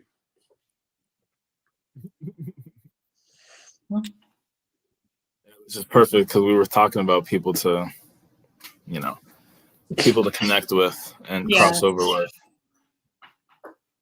Yeah, it wasn't anything directly between us and him. I think it was more of like a spat with the Yang Gang, which I mean that happens a lot. So it's it's all, it is what it is. I'm not like I'm all for listening to different people's opinions anyway in different spaces, because there's a lot of left leaning spaces that are sort of proper leftist and sort of have had been doing stuff for a while. Appreciate it. I mean, people come in and out too. Is this 5 people on YouTube? Because I know when I first saw it, it was like 2. Honestly, people come in, people come out. We also got Twitch and we got Periscope. Yeah. Periscope, apparently a lot of people sometimes, from what I've seen when I click the Periscope, it looks like there's sometimes a lot of people who had watched like in the hundreds for something. So I don't know if it's just that Twitter's reach is bigger, but I don't really go back. Yeah, and I don't know how they even like calculate the view, because I don't know if it's just somebody scrolling and then they view it. And Twitter's really like that. I wouldn't be surprised. Right. Just to get people addicted. It's like, look at how many people. It's like, oh my god. It's all good. It's all good. I know for sure. It's all good. I know that eventually, what I will be doing is trimming down these a lot of these videos and posting them and reposting them. I got a good software to do that now, plus with some other stuff. So yeah. Ooh. Year 2 is gonna be good. Year 2 is gonna be awesome. I can't wait. We're coming up next month. It's gonna be big. Again, so we talked about robot dogs here, tech. Obviously, we talked about body cams and facial recognition, which generally is not positive. Like the net effect typically is just like, we gotta be really careful here because of bias. What the heck is wrong with it? Oh, help if I had the right thing plugged in. Nonviolent / de-escalation tips. I know. There's something I wanted to mention. Go for it. I think just overall vetting, just before we get into training, like there should be some sort of vetting, like a better vetting process. I heard that it's like maybe like back in the day, and I don't know if that's probably still seeped into now, but sometimes they would try to hire police officers, or hire people who had a very similar mindset to a criminal so they can help find criminals. Smart yet dangerous, because I feel like understanding the mindset of a criminal, I feel like you could just research that or learn that in psychology or like criminal psychology or some sort of course or several courses. Right. So I don't know if that's like something that's seeped into policing. Like we all know that there's the, like KKK racism that's intertwined with policing. That, shouldn't be the case at all. So I think like there should be a better like vetting process as to like who should be going into policing instead of just taking any old one. And also, there's like groups in policing, like the Fraternal Order of Police, where they, like they try to, like within policing, they try to promote certain, political candidates. Like I know this because like I have family who's in police, and like I think like a family member was part of it. I can't remember, but I remember she told me she got a text and saying that they were trying to force her to vote for Trump. Not force her, but like try to convince her. It's like, that's not cool. You shouldn't be trying to sway people's voting, but it is what it is. Yeah, Okay. Okay. Yeah. Leash. Yeah. I'm about to post something here as well. Yeah, all the training in the world won't fix bad morality. That is true. If you're just a bad person, like, not everybody's a Disney movie where, there's a bad guy who turns good in the end. I mean, hell, even Vegeta had problems sometimes. Yeah, Vegeta still got problems. Right? Vegeta still got problems. That man hates Kakarot / Goku with a passion. Mhm. Hates him, but he loves him at the same time. It's like literally a love-hate relationship. But man, that man got issues. But I would be skeptical to have somebody like Vegeta be, a police officer. Oh, that'd be hilarious. Oh, that'd be hilarious. like, hello, Officer Vegeta, what's going on? What do you mean, what's going on? Show me your license and registration. Like, okay, sir. Here you go. It'd just be really gruff with you. Oh yeah. What is the meaning of this? And then hold on. Goku comes in on the other side. Hi, how's it going, buddy? Like, I just got pulled over, sir. Like, I don't know what's going on with your partner, but I think he's having a bad day. Oh no, he's always like that. Like, Yeah.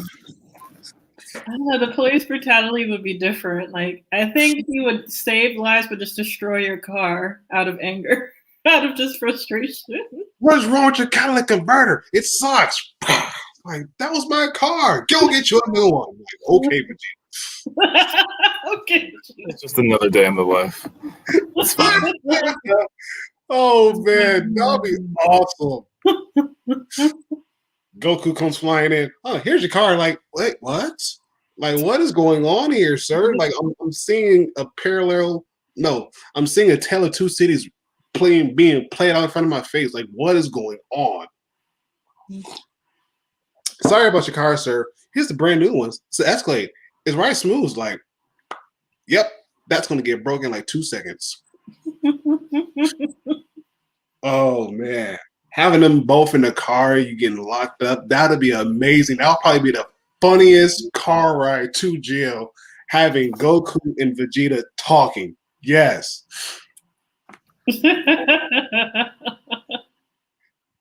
But we need Yes. but we need police officers like that, where it's like, hey, let's wait and see what's going to happen, and then do something. Yes. Oh, that'd be hilarious. I'd laugh. Like, listen, just throw me in the back of the cop car. Like, I'm not even trying to power up. Just throw me in there because this is hilarious. Like, I know you're gonna be me. You're gonna do something weird and crazy and go God mode, and who knows what's gonna happen after that. But yeah, go for it. Just throw me in the slammer. Like, just go ahead. Go ahead. Oh, that's funny. Anime characters. Oh, you know who would be also be a good police officer? Now we're talking about now that we're talking about anime and cops. My girl Major Kasanagi from Ghost in the Shell. Well, isn't she a cop though? Yes, she is. Right. So, well, she's also like part AI, or Yeah, Yeah, I guess she would be an ideal cop. yeah. Like She has that, experience. that would be kind of be like a weird something weird because of course she could turn invisible at any point at given time, and let alone dispatch a couple of Tachikomas to follow you. They could be invisible at any point at given time and send a dart to disable your car, and she just pops up in the driver's in the passenger seat like, hey, what's up, buddy? Like, whoa, where'd you come from? Like, I was just pumping my gas and here you go. Like, what? Did you pay exactly $2.52 for the candy bar you stuck in your pocket? This would be way too intense. Tokusa, you got eyes on him? Oh yeah. If he parks the wrong way, he's getting blown a hole in his chest. Like, whoa, wait a minute. I don't know if this is what we signed up for. I know. I think we're like going backwards into the future. Like, hold up, wait a minute. Yes, I have the receipt right here. Like, calm down. It's okay. Oh, that would be hilarious. But they'll probably be good at a hostage rescue situation. They'll be good for that. Yeah, for sure. Yeah, because it's invisible. Yeah. Oh yeah. For sure. Oh, that'd be awesome. The future of policing. Ghost in the Shell. AI. Holy crap. Let's see, I think Toby posted. Okay. Yeah, I couldn't really find the exact thing, but I was trying to basically find because another thing. And I kind of want to ask Twitter. It's like, which anime characters do you think would make good police officers? Do it. That'd be awesome. That'd be hilarious. Just to hear the reactions, like, wait, what anime character? Like Sailor Moon? Like, would she be a good police officer? Like, I don't know. Maybe. I was thinking like Sango from Inuyasha. I think she would make a great police officer. Okay. Yeah, like she's just very like level-headed and strong, but she's level-headed. I think she'd make a great police officer. Ooh, Detective Conan. Yeah. I haven't seen most anime, if I'm gonna be honest. It's called Case Closed in America, like in like on Adult Swim, but it's called Detective Conan. Yeah, I mean Detective Conan would make a great detective. There you go. Great cop. Yeah. Actually, and that was the thing. Because I was like, we talk often about the facing of, like, the cool, the action, cool, quote unquote, but like all the sort of what you see typically on TV. But like, what about the back office work? Which, I mean, sure, if you're going to talk about like Criminal Minds and some other things, there's that sort of like, they're the detectives, they're the people who are doing all the forensics and all these other people. I mean, what reforms could be done there? That was why I was looking for like how confessions are done currently are just not, well, at least the way they were done for a while was sort of like guilty before innocent. Yeah, and it's just like we're gonna force you to confess to some jacked up stuff. And yeah, can I share with you some cool? Well, yeah. Sure. Yeah, this is what this is. Share whatever's. Talking about the House of Representatives reshuffling. This is talking about like in terms of rotations, term limits. Oh, right. And actually, speaking of the House, the George Floyd Policing Act passed. Forgot that did happen. But, the way that this Senate is set up and this country is set up, that thing is not going anywhere. Well, Tim Scott in the Senate said he was willing to negotiate.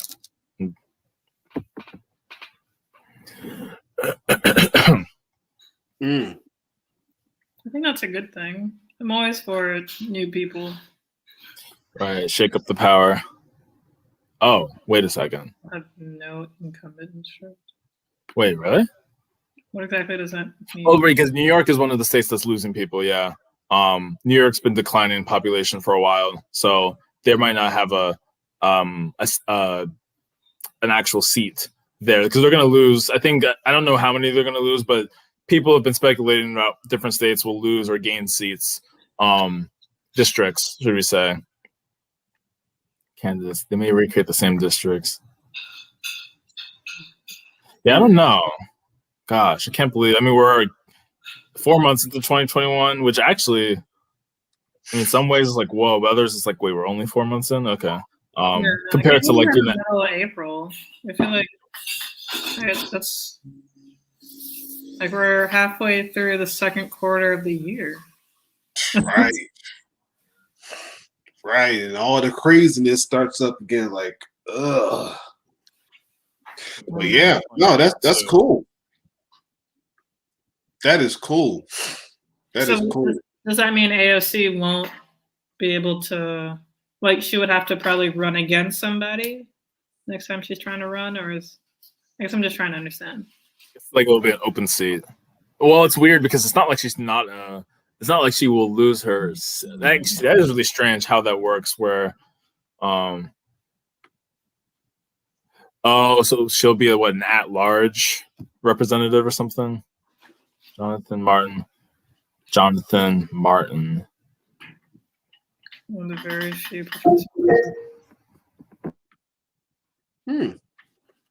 That actually sounds interesting. Yeah, well, show. I'm interested in seeing. So basically, AOC will have to defend her seat.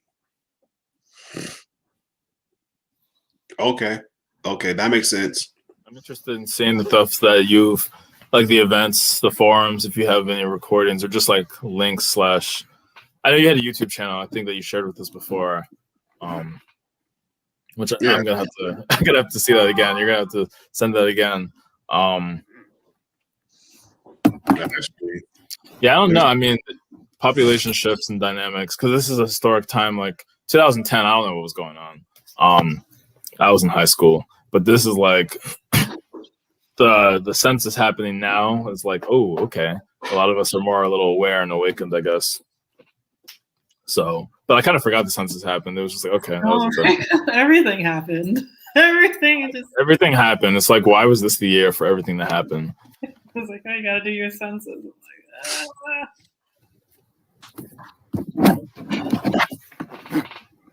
But yeah. So first of all, I don't remember your. Well, I know that's your Twitter, right? So I could probably find you there. But... Got it. Boom. Okay, CDJ7. I'm ready to subscribe. Okay, so for anybody, boom. That's DJ Elf7. That's his YouTube page. Check him out. And whatnot. Show my man some love. Matter of fact, I am going to post that. On Twitter. Try to subscribe. Yeah. Something I'm interested in is the fact that you have why this recent action with MPP, why it is New York City. Basically, I mean, yes, we appreciate that. Things get tested. Oh, in terms of the candidates, are you talking about on the forum? I mean, I'll definitely watch / listen. Oh, okay, got you. See, I'm gonna definitely check the Twitter. I'm just so bad with Twitter these days because I uninstalled this app. Well, I didn't install Twitter on my new phone that I got in February, so I just be like, "Oh, someone messaged me some days ago. Whoopsies." But I'll go on to. You don't blame me? No, I don't blame you. I think about uninstalling Twitter all the time. Or just social media. One of my friends just posted on Instagram like a couple of days ago saying that she hasn't been using social media for a year, and this was like her year anniversary. And I was just like, that's such a great idea, because like it's not like I didn't miss her. I guess like I didn't, because it's not like she and I are like best friends or anything. But I guess I did notice, but I didn't like care to look. Like I didn't go and like research, like search her and search her profile. Like what's been going on with her? Like no, but I was like, yeah, I guess it's been a long time since I've seen her post anything. And she literally just took a whole year off. Like that sounds amazing. Of social media, yeah. That's how you get your life back. If we're gonna be very honest. But sure. That's how you figure out who you are. That's how you, yeah.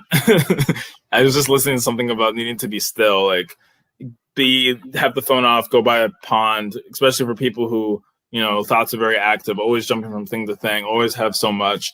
I mean, that's such a goof. Like, am I allowed to do that? I can just take that day, but I'm missing things. But yeah, there is definitely a value. it is hard. Like these companies are sick. They've done it. They have got us. They caught us in the trap. We are possibly addicted / dependent, but it's fine. Oh, that's what's up.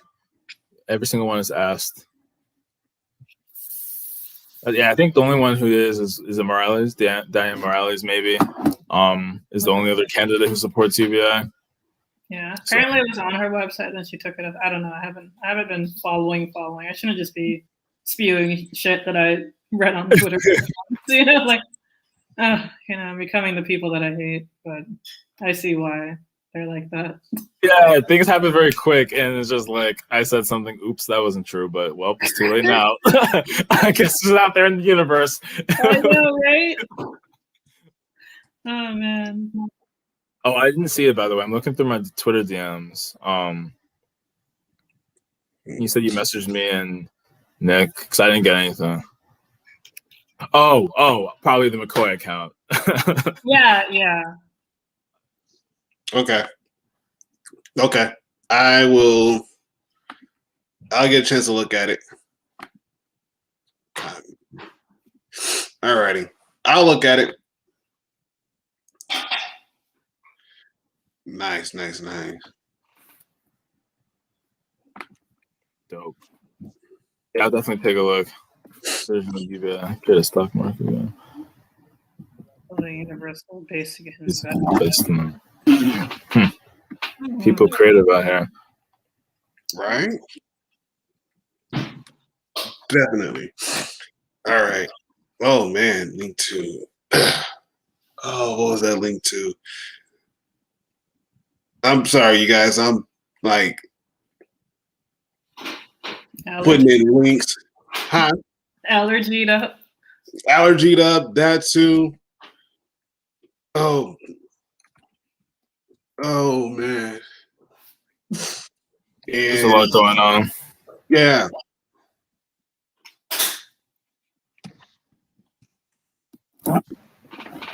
So I guess that's a thing to check out for a little bit later. Weed is legal, true. And oh yeah, of course, that's the whole thing. We've obviously talked about the war on drugs, in particular about what's going to be the future, and sort of getting our heads forward. But we haven't talked explicitly about weed. I don't know if it's necessitated, if it's if there's the big demand for it, but obviously there's a lot of action. New York is the big one, right? When it happened so suddenly, so they said that they were going to push forward and actually make it happen. And next thing you know, the next day, I was like, wait, what the heck? This happened over this weekend? I was very surprised. And that means more New England states.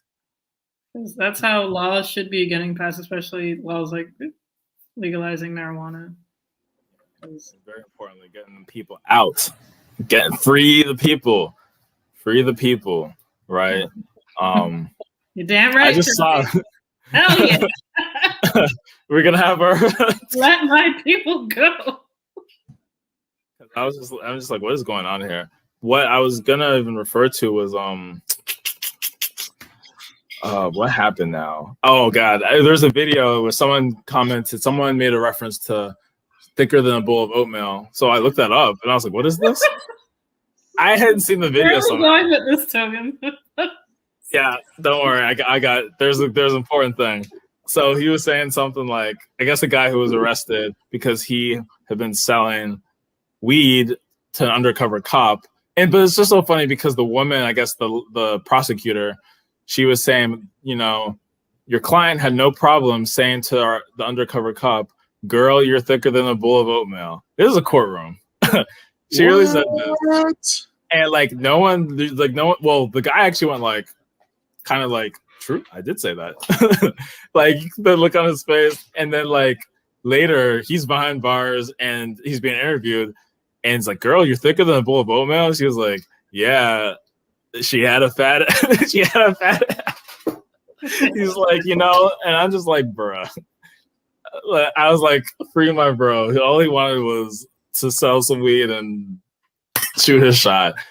So I was thinking, is this man out now? Because I don't know what state that was. I have to look up where that happened. But I'm like, he should it have was also never been arrested for that. I mean, the rest, of course, was for the drug bust, but it's just funny that like, why did that other part come up in the trial? Like, I don't know what was relevant that she needed to mention that basically he was trying to pick up my client or pick up my not client, but the officer. So anyway, free my dude. He just wanted a bowl of oatmeal. He must have been hungry. That's probably why. He must have been hungry. He was thirsty. That's what he was. Oh, he was thirsty. Okay. Trying to drink the oatmeal. Ah, there you go. Oh, so, I anyways, drink oatmeal, but okay.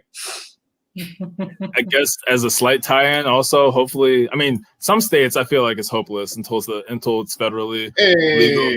But it would be cool to see, like, police officers can stop spending time on marijuana-related offenses and go elsewhere. So I know, like in Texas, even where it's not legal in any kind of way, they were like, apparently the officers were done with this. They're like, we don't even want to be spending our time on some of these busts. We could be doing other stuff. Right. So that would be nice if they decided to push for that. Yeah. Yeah, because also legalizing these things will free up police officers to do actual, crimes. Because, if you're just smoking weed in your house and about to turn on a movie and eat some popcorn, then you're not really a threat. So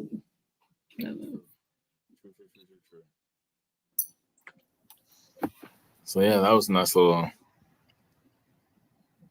path we took there. Right. Mm-hmm. All right. Wait, what did you say you were trying to send a link around, or you're looking for something? Oh no, I'm pretty much what I'm doing is as everybody's talking, I'm posting the links in the description box below. So when we save it and everything else, if there's something that you missed or if there's a article that you wanted to look up, I will have that good and ready for you guys. And so I got one more article that I just found, and I'm gonna post that one up later. And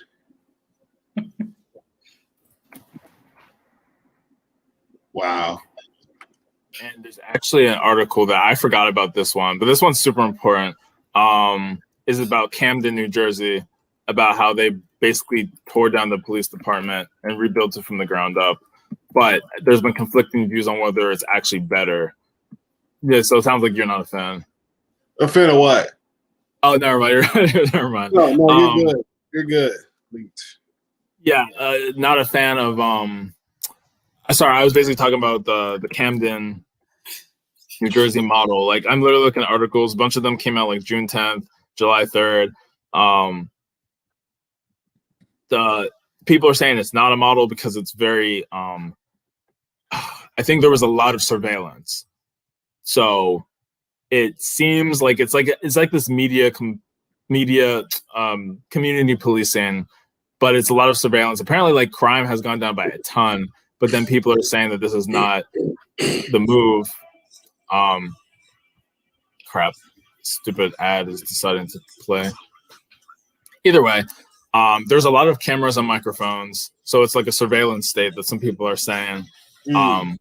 Even though there's not actual, like, I don't know, there's not really as much violence and crime. I have to look at more articles, but they were saying the old way wasn't working and we need to figure out what to do. And then officers were busted for pocketing money and framing suspects. Surprise, surprise.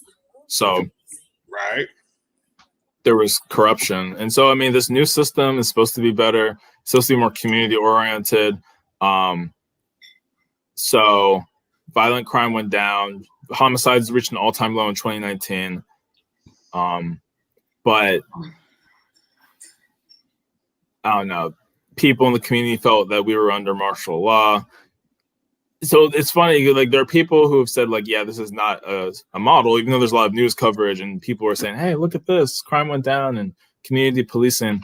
But I don't know. This is the most recent article. It was February of this year. The ones that I read were like during the protests and the beginning of everything last year. So I'll send this in the chat and see Yeah, what people make of it. I agree with that. What DJ Elf said, it's hard to treat people you know inhumanely. Yeah, I definitely agree with that one. For sure. Definitely. Because if you know that person and you see that person on a day-by-day basis, week-by-week basis, month-by-month basis, you're gonna know that person. That person's gonna know you, and it's hard to do that person wrong because you know each other. Like, it's really hard to do them wrong.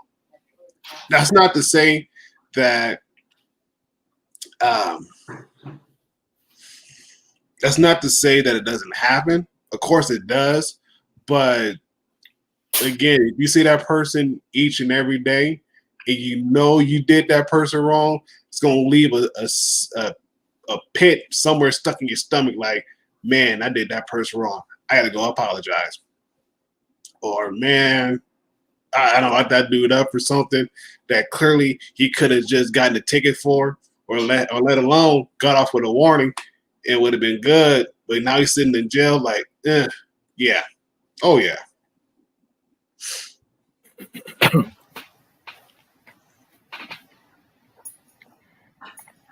That is true. Fair enough. Fair enough. Oh man, we got a lot of articles being posted in our description box. Let's see. Okay. Get this one posted. Is there anything else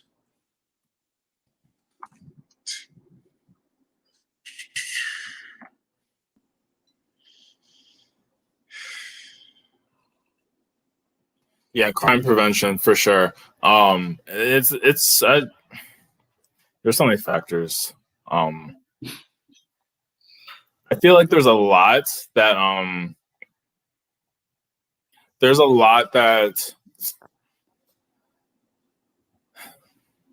actually, I'm not fully where I was going with that, but it's fine.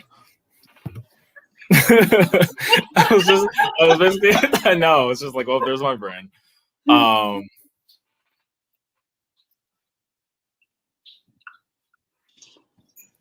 I guess there's like a lot of things that people want to do, sort of like, of course, investing in education, investing in communities, investing in X, Y, and Z thing. I'm surprised we didn't even talk about like some of the most very like, I don't want to say controversial, but some of the most buzz generating parts of this whole debate when it comes to defund / abolish in the police, because that's usually what happens on Twitter and in many places. Obama had mentioned an article. I think he had an interview, which I didn't watch, but he had an interview where he was basically like, you lose people with snappy slogans like defund the police.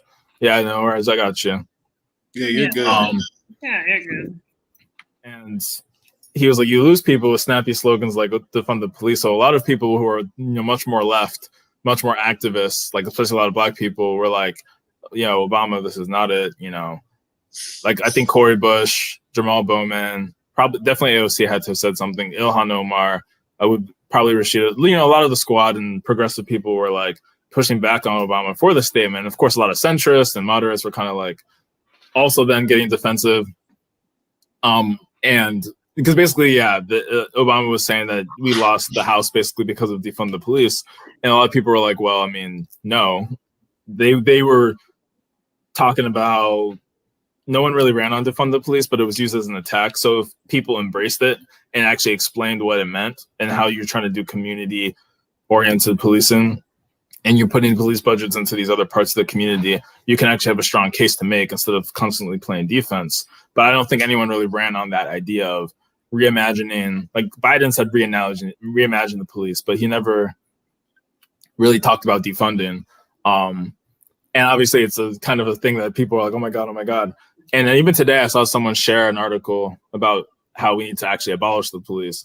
And so again, it's like, if people are going to talk about this, hopefully people can talk about it and talk deeply about it, So I, of course, support a lot of the initiatives to invest in the community, take away maybe responsibilities from police officers. Like if traffic stops, I think someone posted about how traffic stops should be like was it on Twitter? Someone posted about how traffic stops should be like, oh, I think it was Jamal Bowman maybe. But someone was saying that you can make unarmed traffic stops and reduce that burden. For sure. So there's less of like a need to have weapons and to not, get to the point where you're like, I feared for my life. Now I had to shoot this guy. Oh, he was unarmed. Okay.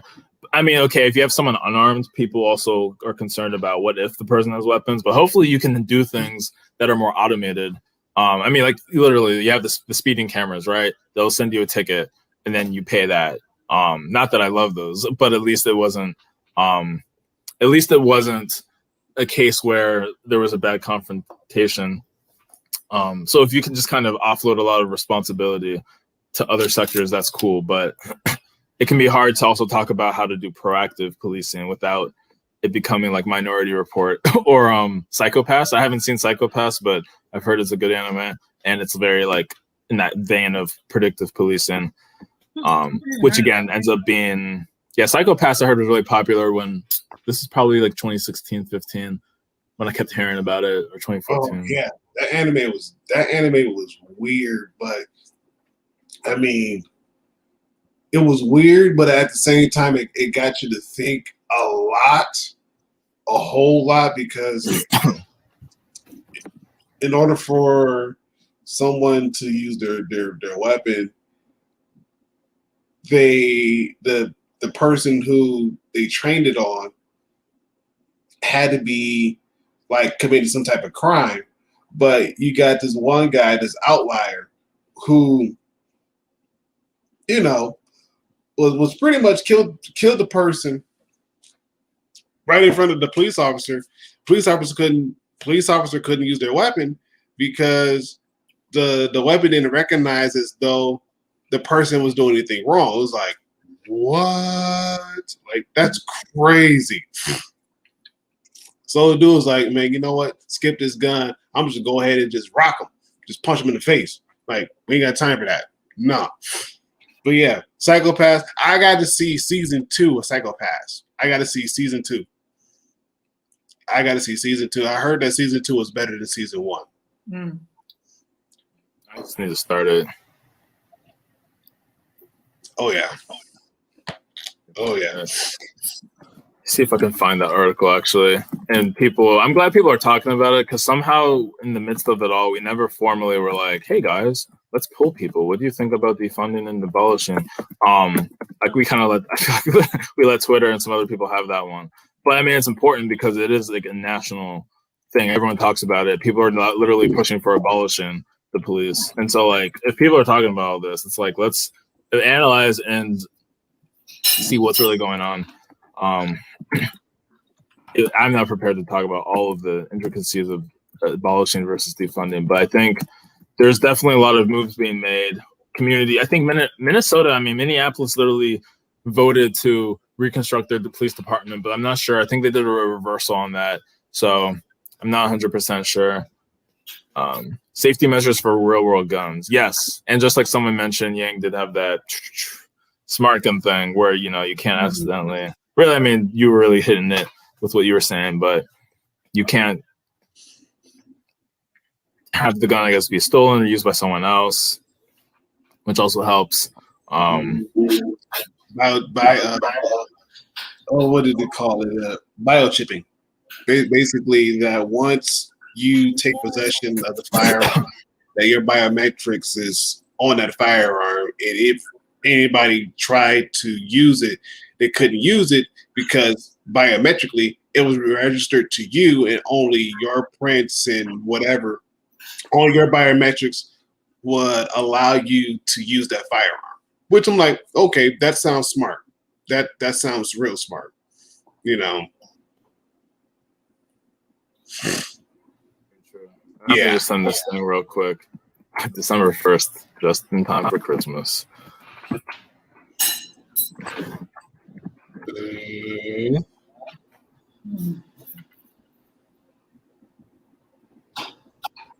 Okay. I am going to copy that. I'm going to drop it in our in our description box below. They do this. People with snappy slogans like defund the police. That didn't go over well. A lot of people were like, "No, president, we lose people to police violence and all this," and like it was hard. Like I was trying to read the comments on that Hill article on Twitter, and it was a lot of quote tweets from like leftists and progressives who took a lot of issue with what he said. But like, when it comes to marketing something, if you have to explain what it means, you failed at marketing. Like that is not what you have to do. Like you should be able to say something and everybody understands it immediately. If you have to say defund the police and people are confused, or if there's any sort of pocket in your verbiage where, you know, so like the opposite side can use it against you and attack you, then that's your fault. You suck at marketing, clearly.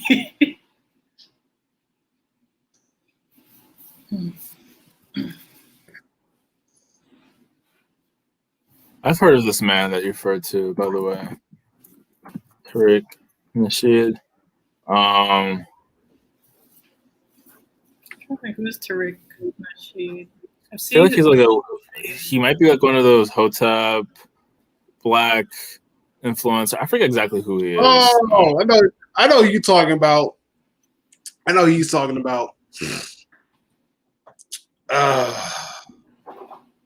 Who's I can find him on Twitter? Yeah, his profile says #1 race baiter foundation. Yeah. Oh, does it actually say this? Jesus. Like I'm trying to remember if he was ADOS. So yeah, FBA. So for sure he was definitely into really What does FBA stand for? Oh, Foundation of Black Americans. Similar to ADOS.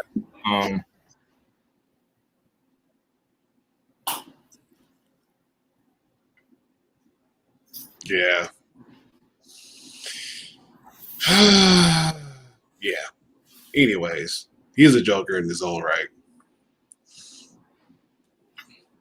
Yeah. Honestly, yeah. Honestly, Trumper, in my opinion, when it comes to Tariq, and I don't care if anybody can take this one way or another, I can care less about him. I really do.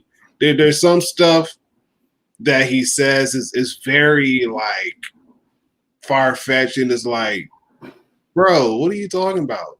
Like calm down. Like, dude, I'm think you need to go and do your own little research a little bit more and whatnot. And it's like, it's just something about him that it just doesn't sit right with me. It doesn't, you know. And even some of his posts, I read some of his posts, I'm like, mm-mm. And I think the one that I looked at there, Trump for Yang, the one I read that had you in it, I looked at, I'm like, clearly he missed it. He clearly missed the mark. I'm like, you know what? I'm not even going to entertain him at all because it's going to be a ring around the posy, and I don't got time for it. I ain't got time for it. I'm glad that you took care of it, so kudos to you, and I'm going to drink my tea on that note. Mm-hmm. But yeah.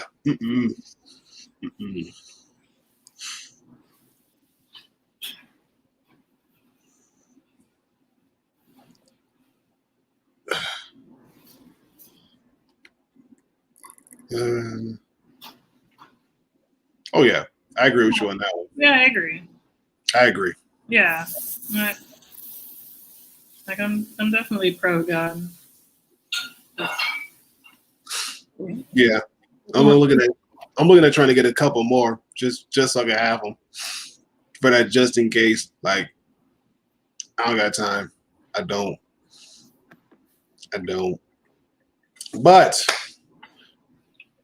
we're going to wrap things up with any final thoughts, any final comments, and whatnot. A potato gun is a gun. I don't even know what a potato gun is. So again, I guess it's the guns that good guys get. I'm kidding. Again, I don't know. I don't know. The Mr. Potato Head version. Good potato gun. Like, this isn't related. I just saw the Congressional Black Caucus photo. You're very welcome. You're literally just a Thank you potato. for coming every Oh Tuesday. wow. Yeah, seriously. Yeah, without yes. Phil, there's no us. Very true. We'll just be talking to each other. Yeah, we were just on Humanity Forward's stream. Catch them. If you didn't see it, Sunday night, 8 p.m. Go to the HF movement, I think. Oh, yeah, that's right. Yeah, of course. This is like shout out time. Yes. So Humanity First movement, they are great. They always have people on Sunday nights, every Sunday or every other. And they be doing a lot of organizing. Of course, for us within the gang, we already know what it is.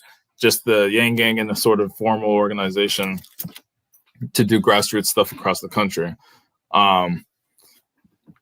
Because of the movie. Yeah. Shout out to Humanity First. I'm going to link their kind of a live demo. stop. I'm actually going to link the video we just did like not too long ago. Actually, it was Sunday. It was Sunday. Yeah, we can definitely link it here. I'll do it. Okay, cool. Yeah. I am going to. I'm gonna have to hear more from your story after because I don't know really the dynamics. I've checked out a lot when it comes to like the spats people have had. People have issues with certain organizations. Yada yada yada. Mm-hmm. I mean, mostly during the actual campaigning, there were people who, fell off. Still like pro UBI, still pro overall, but like fell off because of whatever reason. I didn't know much of that was still going on now after. All right. Thank you, T for Y. Appreciate it. All right. So yeah, shout out to Humanity First for allowing us to come and just to talk and have a Q&A. I'm going to put that link to the video in the description box down below.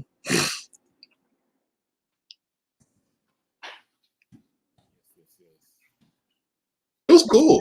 Thank you. God bless you too.